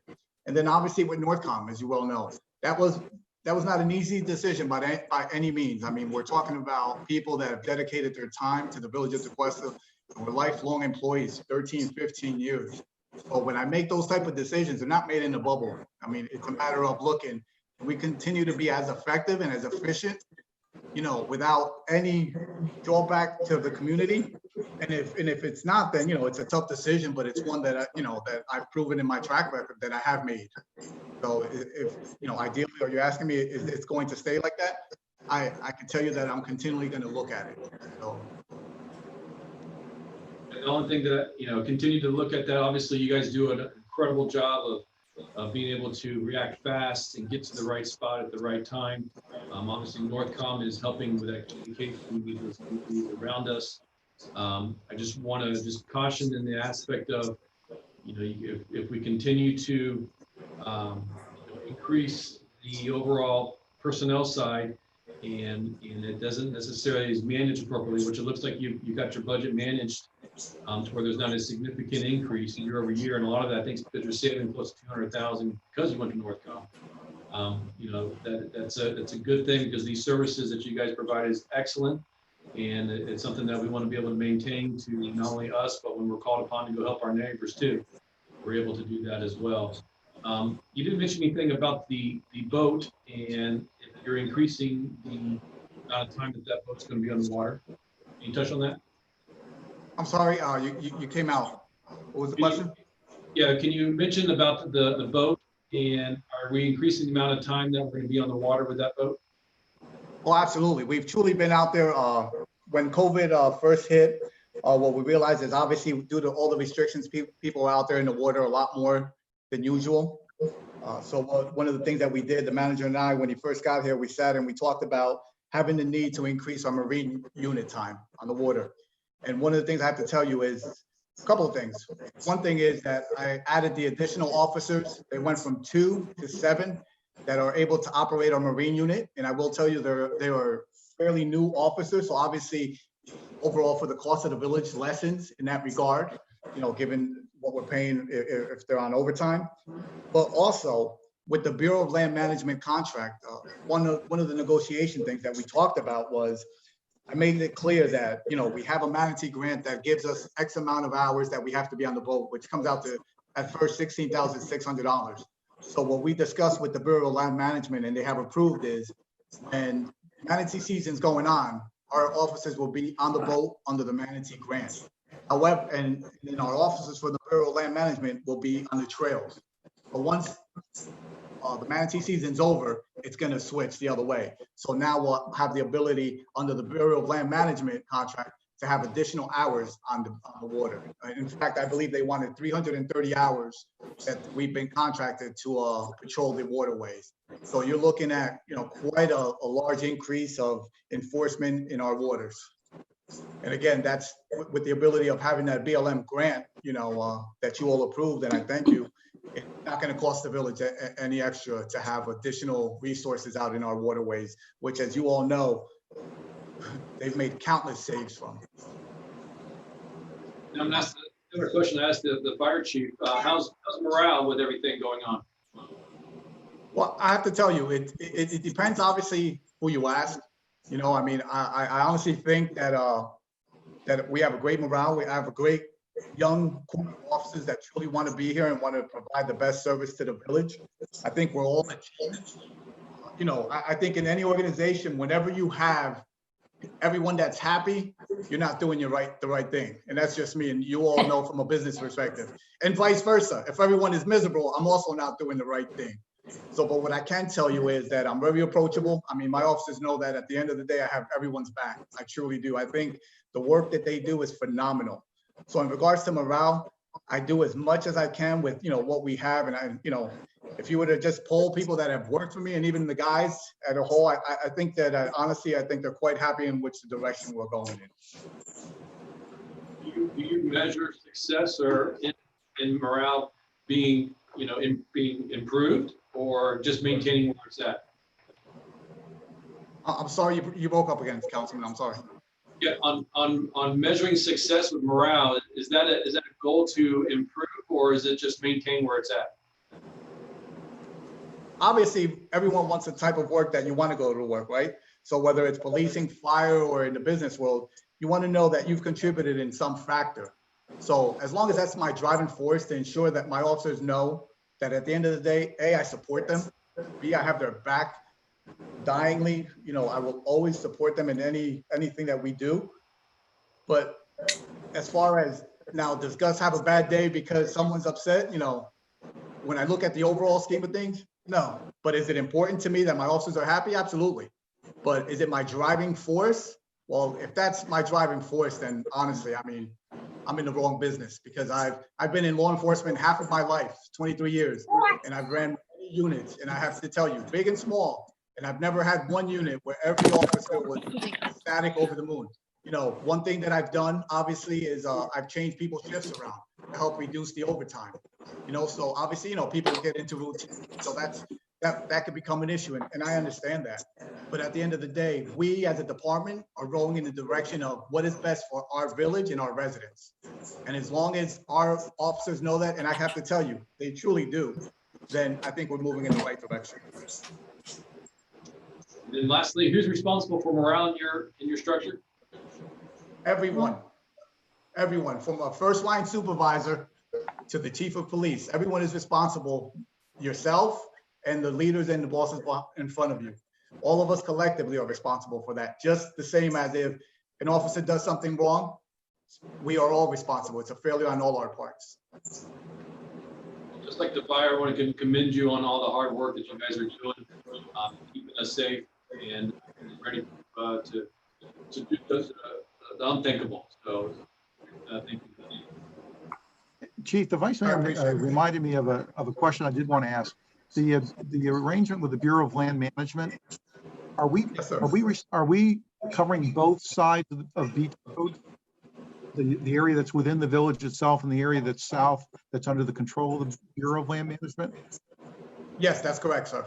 That's correct. And just so you're aware as well, Jupiter and Palm Beach County will also be receiving part of that. So we have met with Jupiter already collectively in regards to how we're going to handle any situation that arises from from the trails or in the waterways. So we have met with other agencies in that regard. But yes.